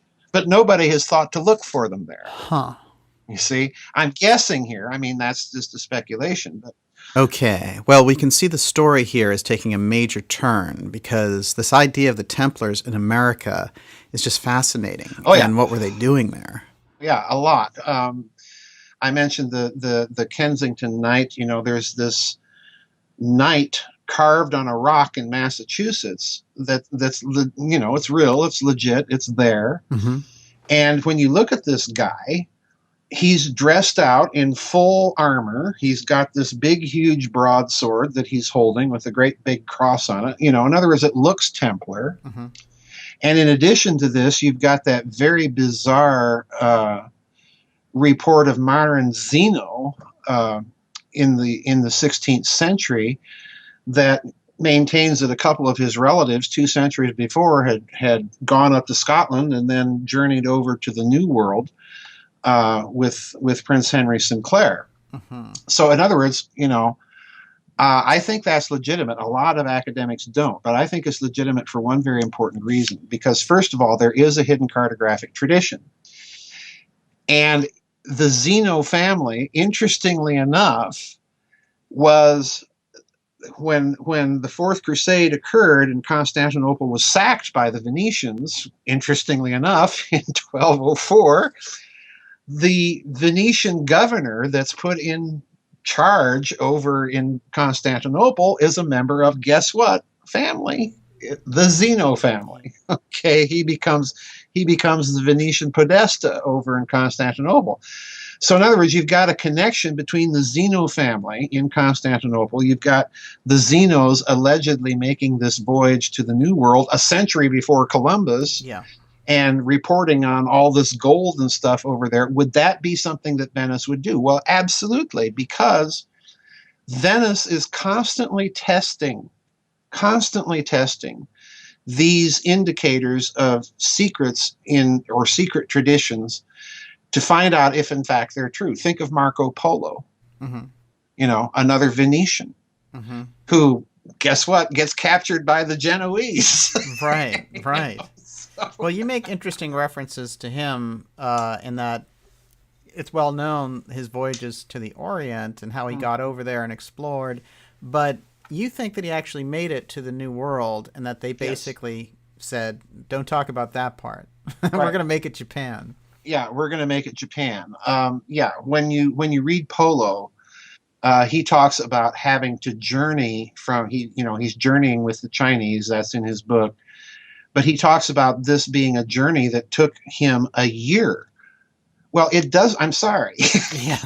It doesn't take a whole year in a Chinese junk to travel across the Sea of Japan. But Joseph, you realize you have two fundamental tenets of history that gets taught in school. Christopher Columbus in America, 1492. This is real doctrine. And Marco Polo discovering Japan. So, like the Chinese didn't know about it already. Interestingly enough, you come in on both of those and blow them away. Yeah. And the real key here is to understand that it's being blown away by looking at the indicators that there is a hidden history that's taking place behind the public narrative that we've been taught. Yeah. And that hidden history, the reason it's being obscured, in my opinion, is that, first of all, you do have the presence of intelligence operations. Let's just be honest. This is what they are. This is what Venice is doing. This is what the Council of Ten is for. This is what the Templars are doing. And on top of this, you also have something else very interesting. You have, as I said, you have created the mechanism in these crusading orders for the intergenerational accumulation of capital. But this is a very peculiar type of accumulation in that it is not the private property of an individual Templar knight. It is the property of the order. So in a certain sense, you can look ahead centuries to 19th and 20th century Europe and kind of see in the Templars the beginnings of what we would now call a trust and a cartel. Right. You see, because this is very much similar type of thinking. So in other words, this is also what's going on. And then finally, when you look at the geopolitics and financial politics of that age, what you see happening is behind Spain, behind Portugal, you've got remnants of the Templars, you've got Genoese bankers, you've got Florentine bankers that are moving their base of operations. And by the same token, you've got Venetians that are also doing all of this, and they're moving their base of operations. So you're setting up the next big centuries-long conflicts now between the European Atlantic powers and ultimately Great Britain. Mm-hmm.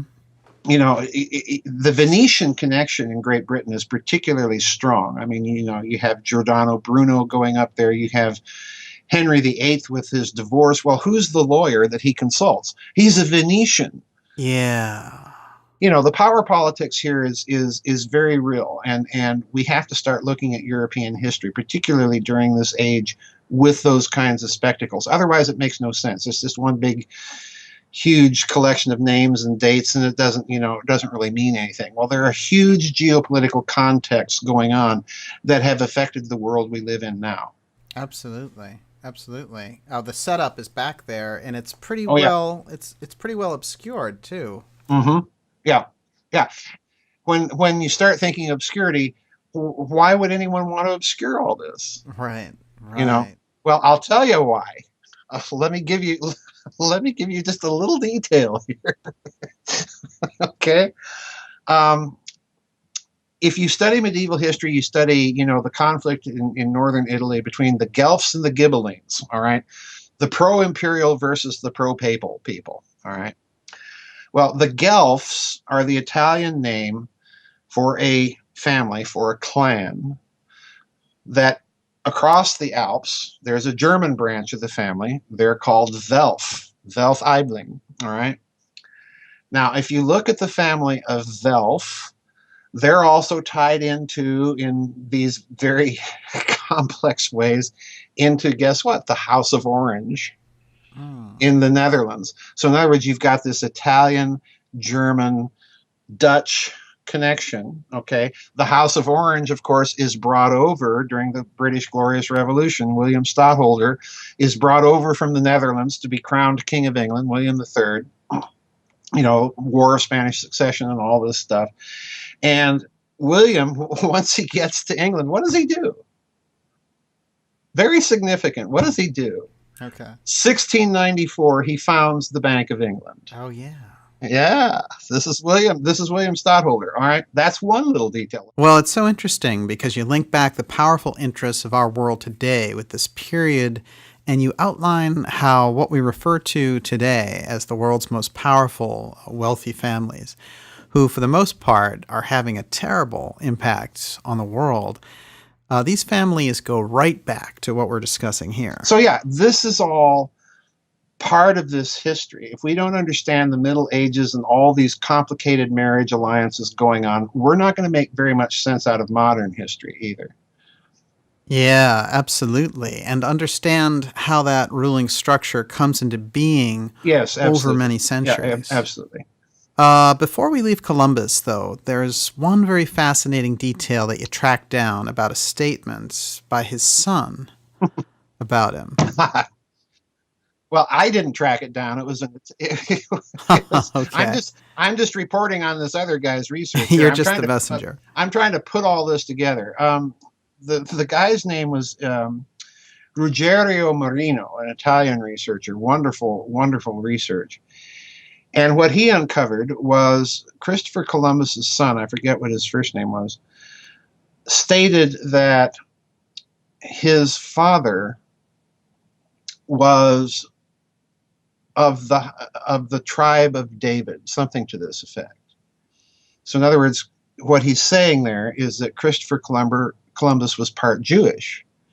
Well, where's this coming from? Why would Ferdinand and Isabella, in the process of setting up the notorious Spanish Inquisition, be turning to a Genoese Jew to back their expedition to reveal the New World and stake out Spanish claims? Well, interestingly enough, Ruggiero also uncovers the fact that on Pope Innocent VIII's tomb in Rome, engraved on his sarcophagus, is the esoteric signature of Christopher Columbus. Now, what's Columbus's signature doing on Innocent VIII's tomb? Now, Innocent VIII was... I love this. Innocent VIII was a fellow by the name of Giovanni Cibo. And Cibo, Cardinal Cibo, was this fellow who had both Muslim and Jewish relatives. And he's elected pope in a conclave where the other candidate is, and here comes a key phrase, is also referred to as a knight. Wow. So in other words, Cibo himself, being referred to as cavaliere, as a knight, is probably a member of either the Knights Hospitaller or may have some secret Templar connection. Yeah. And he's elected pope over the other knight. And so what does Cibo do? Well, Chibo also has, shall we say, as many of the popes of the time seem to have had, a libido. And Chibo, Oh boy. prior to being elected pope, as a cardinal, apparently played around a bit, sired all of these children all over Europe. And in Ruggiero's estimation, and I think he's right, Columbus may have been one of his sons. Oh. And this would be where Columbus gets his Jewishness. Yeah. So on and on we go. There's all these family connections lurking in the background of all of this. That lines up pretty well. Very yeah, fascinating.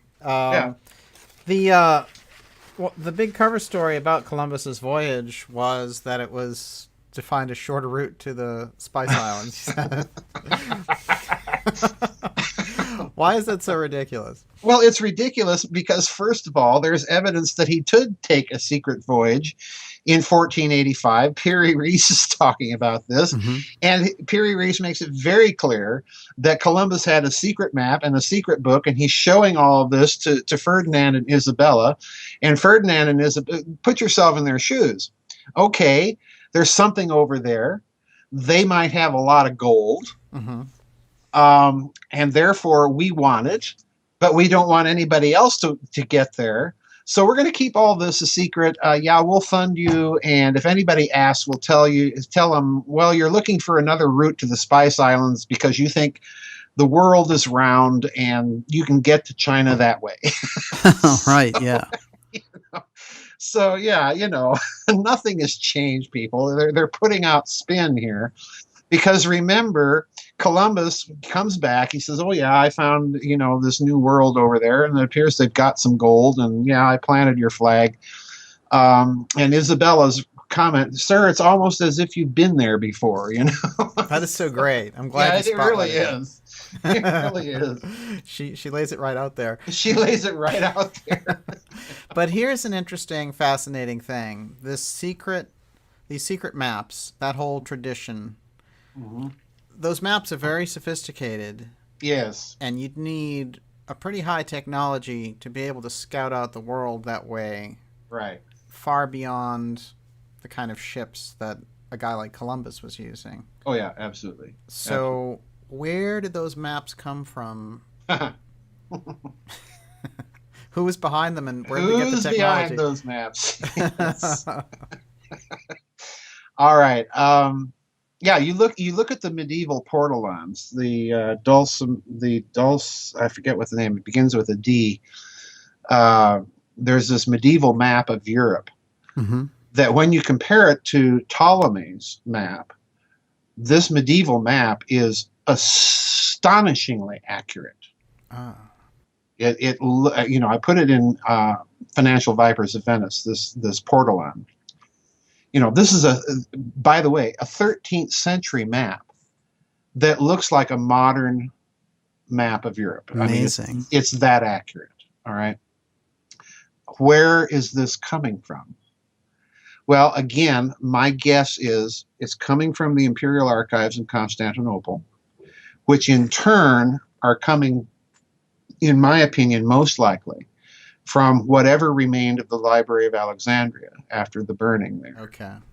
But that still doesn't answer the question. How are you getting something so accurate out of that library when Ptolemy is producing this map of Europe that, perish the thought you'd ever use it to sail a ship or fly on an airplane, because you're going to crash into some things here, folks. Right. But I think what this really indicates is that this cartographic tradition ultimately is coming from high antiquity.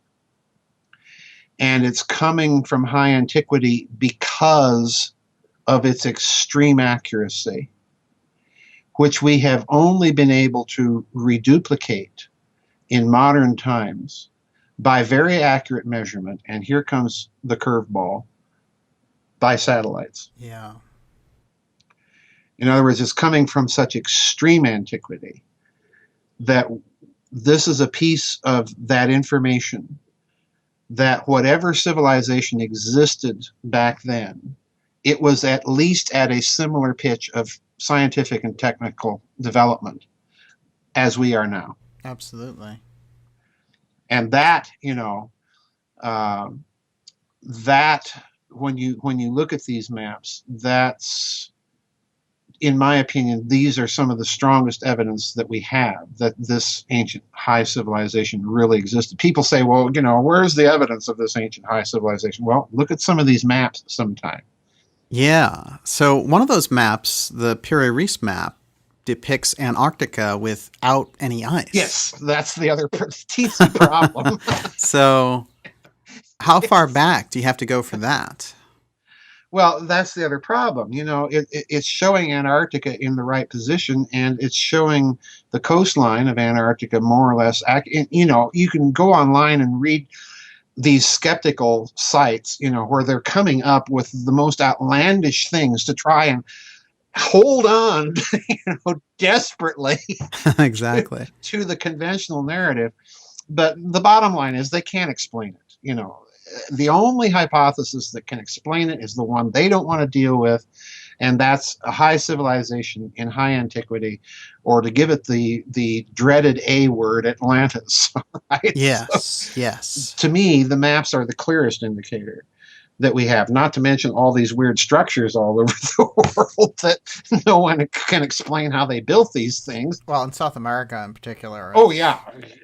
Pumu Punku, That's a very advanced civilization. It had to have been. Yeah. You can't produce these things without some sort of modern technology. And I'm sorry, the Incas didn't build them. Exactly. They'll tell you they didn't build them. No, to me this whole thing indicates that there's something. And since we're talking about this, Daniel, the implication here is that the possibility arises that when you're dealing with people like the Templars or the Hospitallers, Mm-hmm. or their Genoese and Venetian allies, that they were aware that this was a tradition that came from high antiquity. Yeah. And by the time that the Renaissance breaks out and you have the translation of the Hermetic text, this is when this goes public, because we've got to remember at that time the Hermetica was considered to be dated to an Egyptian period, predating the Old Testament. So in other words, to them, this represented primordial knowledge from that high civilization. So the idea goes public. So in other words, I think it's very possible that the maps in particular may have been viewed by these people as evidences and parts of this lost tradition. Absolutely. And do you think that the maps represent, well, I want to actually go a little deeper on the mystery school's role, because somebody had to preserve these ancient maps and pass them down through secret tradition and keep them hidden, and just let certain select groups be aware and be in the loop on these things. So the idea of these mystery schools going back to Egypt, and they would understand all kinds of esoteric knowledge, including special kinds of physics. Yeah. And you've written about that. So Yeah. these mystery schools survived underground somehow. But was there a point where they died out? Or do you think they've survived right up to our modern era? And were they behind this major influx of occult and esoteric knowledge that showed up, on the scene out of the blue in the late 19th, early 20th century? Is that the mystery schools at work once again? That's the $64 trillion question, accounting for inflation. Right, yeah. I'll tell you what my intuition is, and then I'll give you some details that tend to corroborate it. My intuition is that yes, we're looking at continuity. Now, the real question is, what kind of continuity are we looking at? Are we looking at continuity merely of ideas? Or are we also looking at continuity of organizations, institutions, and personnel? The latter is much more difficult to prove, obviously, and no one really could prove it. But that is exactly what my intuition is that we're not simply looking at continuity of idea, but we are looking at groups of people who made it their conscious and deliberate covert purpose to preserve this stuff and hand it down. Now, the reason I think that this is a possibility is that you do have, of course, the appearance of the Rosicrucian manifestos in the early 17th century, but you also have a fellow over in England writing a very peculiar treatise. Yeah. But this particular fellow, I'm referring to Lord Verulam, Francis Bacon. Right. And what does he write? He writes this very weird little work. I have a copy of it called The Advancement of Learning and the New Atlantis. Nice. And when you read the New Atlantis, it's a short little treatise. It's an allegory about a secret society that he calls the Temple of Solomon. And the Temple of Solomon is all about this college of very learned men who sit around dreaming up all sorts of scientific projects for the betterment of mankind. Here's Francis Bacon, and, he's the Lord High Chancellor, senior advisor to King James, and so on and so forth. And he's coming up with all of this.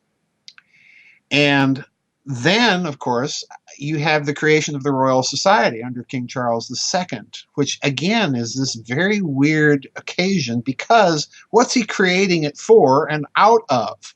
Well, he's creating it out of the Roundheads and the Royalists to kind of unite the parties, Let's not have a replay of chopping off my dad's head here.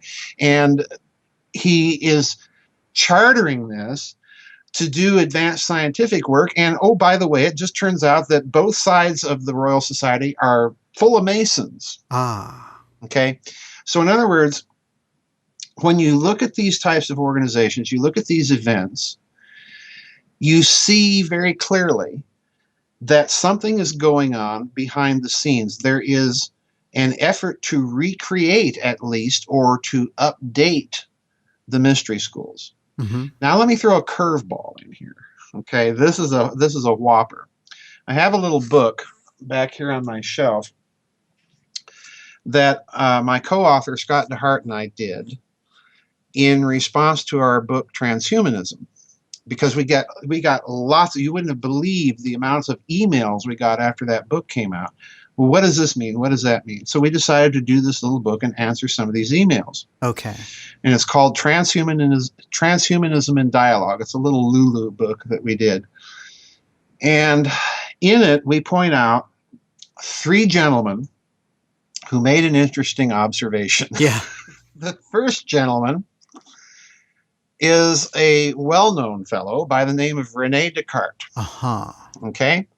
Well, René Descartes wrote a very interesting little thing that in his reading of ancient mathematicians, he thought that he had encountered a form of mathematical analysis that the ancients knew that we don't know and that he thinks they suppressed.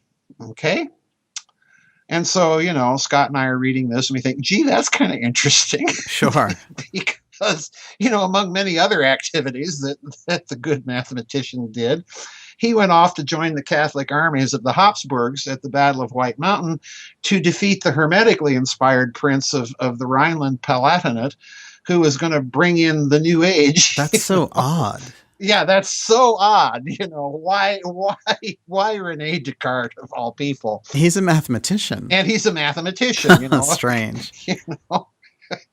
You don't think of this guy as a soldier going off No, definitely not. a Catholic crusade. So in other words, there's another agenda here. And then there's another gentleman also writing and reading mathematics. And he says, well, Descartes' right. There's something in these ancient mathematicians. It's a hidden form of analysis. We don't know what it is. It's either been lost to history or these guys way back when suppressed it. And we better find out what it is. And his name is Isaac Newton. Oh. Oh. So he knows. So he knows something's up. Oh, yeah. And then there's a third gentleman. And he says, you know what? In reading these guys, I think that they had a form of analysis, and this is the real big one here, this particular guy. Okay. I think they had a form of analysis by which they solved all their problems. It was formally explicit. They had an algebraical way of doing this. And it had nothing to do with numbers. And I think I found certain indications of what they were doing, and I'm kind of trying to reconstruct this. And I think they may have suppressed this knowledge. Guess what his name was? I could guess. Gottfried Leibniz. Whoa. The other inventor of the calculus. Interesting. Yeah. So they weren't pulling any punches on this. No, they weren't pulling any punches. They're saying, you know, if you stop and consider what these three mathematicians who've been torturing us ever since are saying, they're saying, okay, there's a hidden form of mathematical analysis. It was lost or suppressed. All three of them agree that it's probably suppressed. And Leibniz is going on to say, oh, and by the way, I think I've kind of figured out something. Unbelievable. So in other words, what these guys are telling you, there's a hidden tradition. Mm-hmm. And all three, interestingly enough, are involved in setting up these scientific colleges and societies. Right. All three of them. So in other words, I do think on that basis alone that you're looking at least at the continuity of idea. And when you add into this mix the Masons, the Rosicrucians, the Templars, the odd appearance of the Templars investigating and trying to find hidden knowledge in Palestine and Constantinople and what have you, that yes, these are indicators that there is an organizational continuity of some sort going on. Yeah, absolutely. The fingerprints of the mystery schools are there again. Yeah. Now, when we come back for the last part, I'm going to have you go into the ultimate mystery of the Great Pyramid, esoteric science, and what you mean by Giza Death Star. More fascinating discoveries with Dr. Joseph P. Farrell when we return.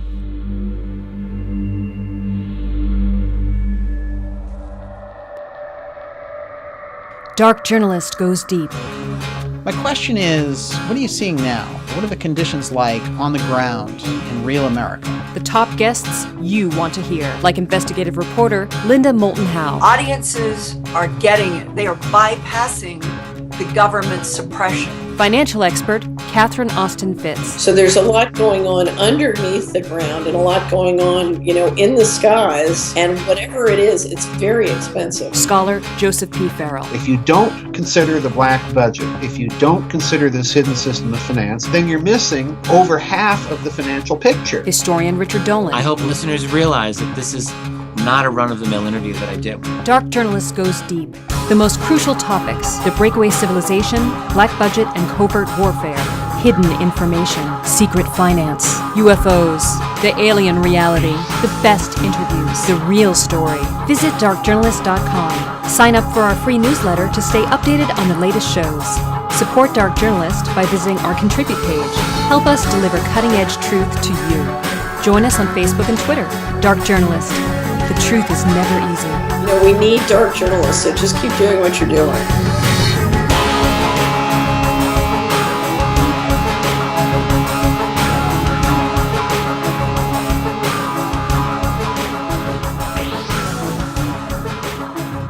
We're back. This is Dark Journalist, and I'm speaking with Dr. Joseph P. Farrell, easily one of the most innovative and thought-provoking authors of our time. His latest book is Thrice Great Hermetica and the Janus Age, and we know there's more coming this year from him. Now, Joseph, you have this series of books, and even your website is called Giza Death Star. Right.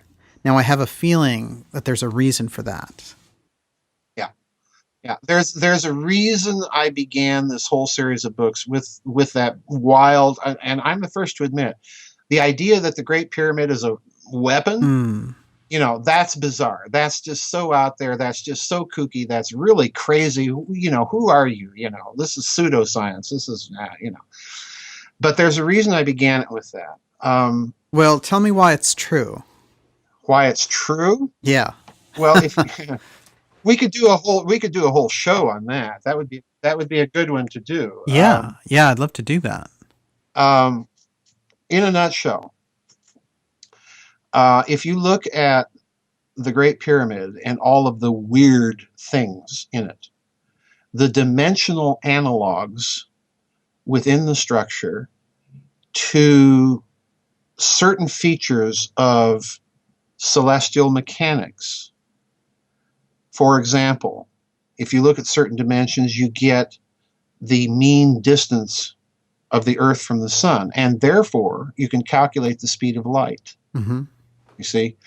If you look at certain other dimensions, you get the coefficient, and please understand, coefficient is simply the number of a constant. So, for example, the coefficient of Planck's constant, 6.625 something, 076 to 10 to the minus 36 joules, or whatever it is. That's going off of bad memory here. Okay. But the coefficient of that constant then would be 6626076. That's simply the number, all right? So in other words, the coefficient is what you're looking at. So if you look at certain other dimensional things in the Great Pyramid and look at the coefficient in British imperial measure, by the way, not metric. This is a really weird one. So far, so good. Yeah, you know, say what you will about the British imperial system being confusing. It's that way for a reason. That's how it's designed. And the reasons are geodetic and astronomical. Okay. Okay. If you read Grid of the Gods, you're going to find out something very interesting about Mesopotamian mathematics, in that they were notating things in a way that's very similar to a system of notation called Schläfli numbers in modern mathematics that are used to describe hyperdimensional objects. In other words, the tesseract, the hypercube, a cube in 4 dimensions, 4 spatial dimensions. Well, they use Schläfli numbers to describe entities like that. Guess what? Well, the Babylonians were using numbers that were notated almost exactly the same way. Fascinating. Yeah. And doing so in contexts that kind of indicate they may have been onto this whole thing. You know? So that's a real weird one. So we could say that the Great Pyramid is like an encyclopedia of things. But now here's the problem. Why would you build a structure? Let's begin with Christopher Dunn's hypothesis that it was some sort of power generator. Oh, yeah. All right. And I think he's made a very good case in his book that this is a machine of some sort. This was not a tomb. Mm-hmm. Why do you need optical precision and precise compass alignment to bury a pharaoh? Yeah. Which has never been found in the thing to begin with. Exactly. Okay.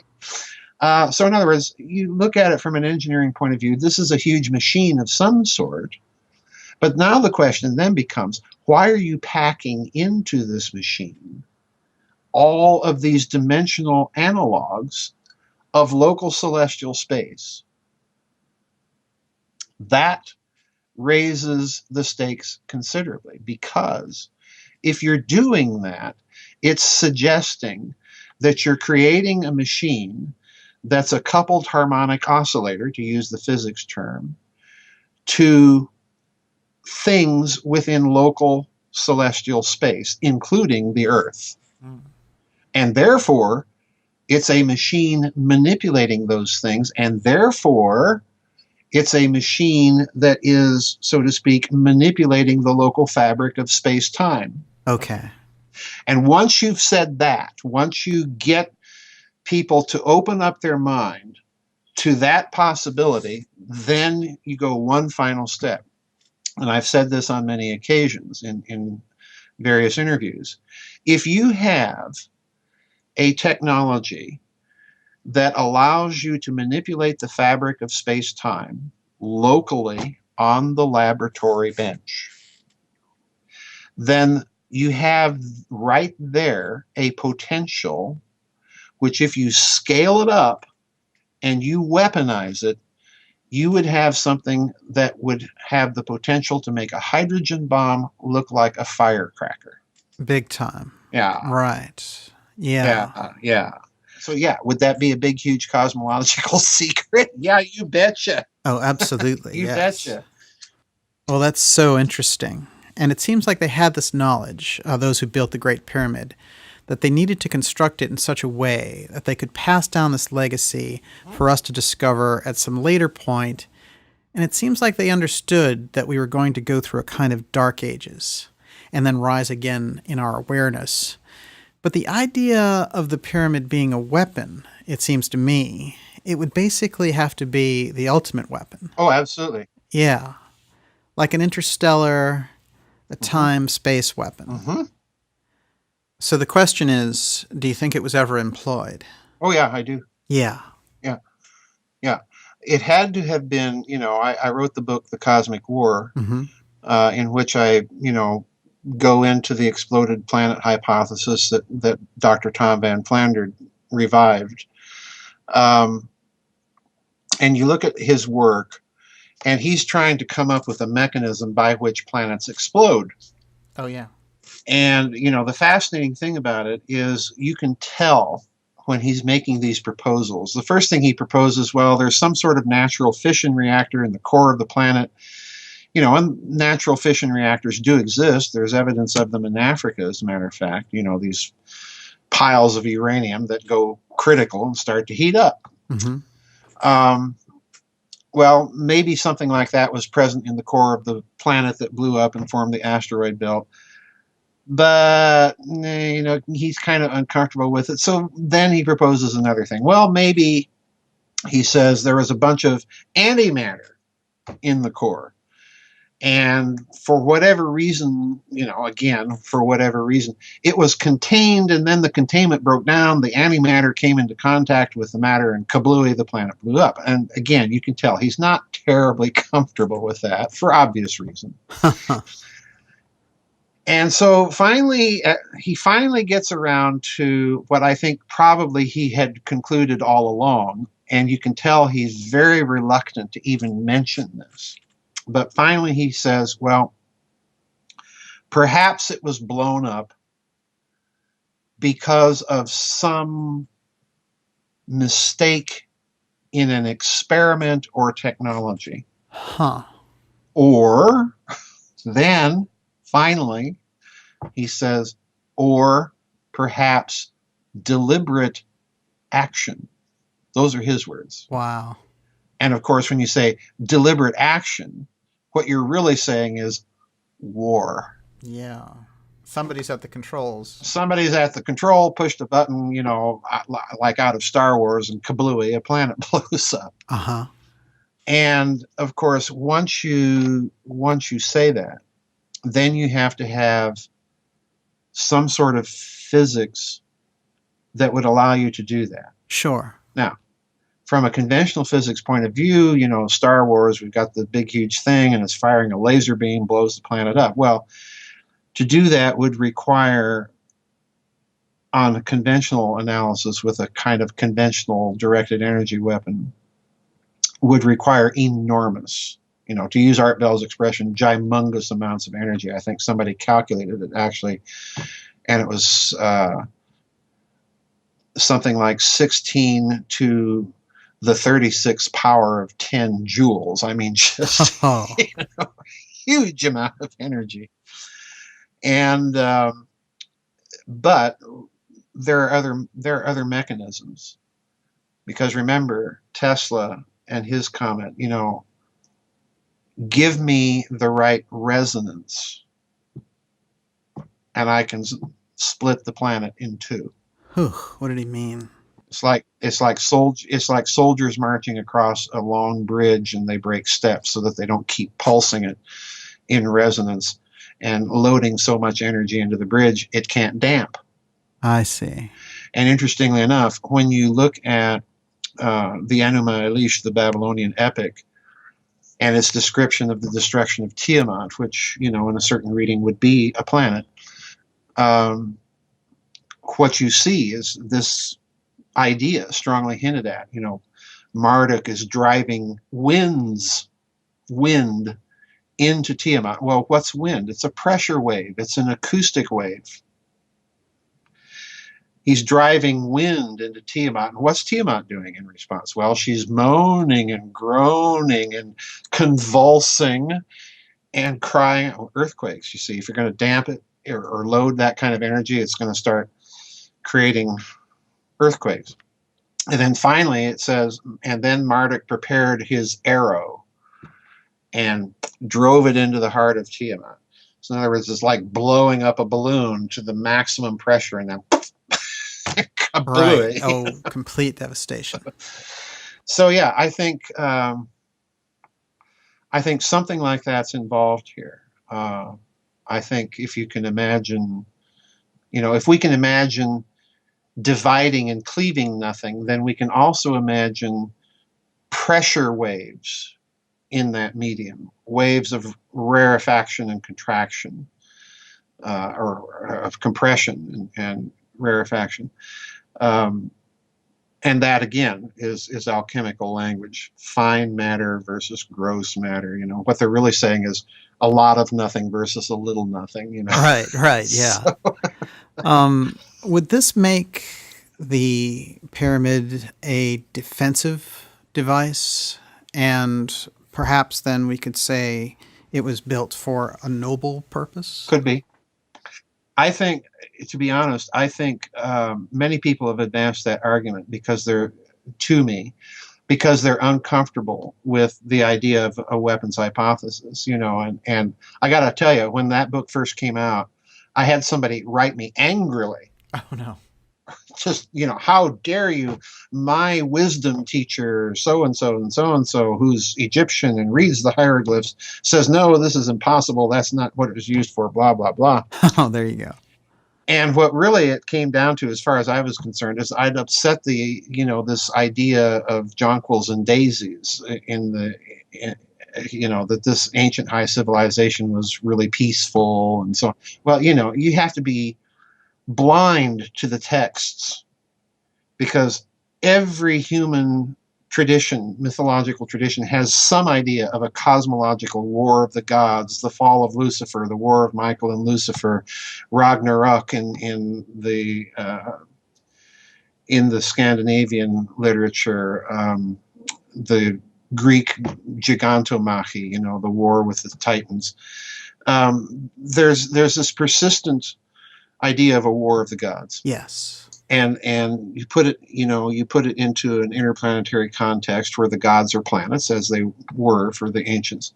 Then what you're really describing is an interplanetary war of massive destructiveness.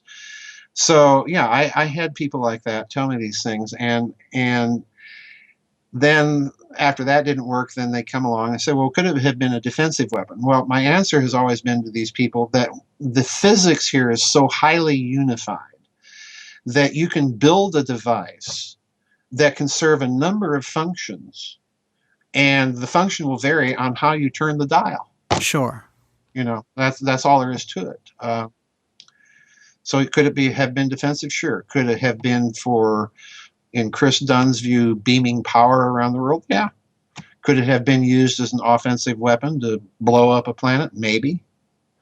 It is coupled to the Earth after all, and it is resonant to the Earth's Schumann resonance. That's another peculiar thing about the Great Pyramid. Yeah. So, tomb for a pharaoh, I'm sorry. Ridiculous. No. One last thing on the pyramid. Now, do you think that the Great Pyramid could be some kind of a resurrection device, chamber structure? There are people that have said that, and I don't discount it for a very simple reason. Back during the Soviet era, the Soviet Union actually had a top secret research project investigating pyramids. Huh. The Soviet Union had a pyramid power secret research project. They were ahead of the game. And they built these big fiberglass pyramids outside of Moscow. And now you can go visit these things, but back then, it was strictly taboo.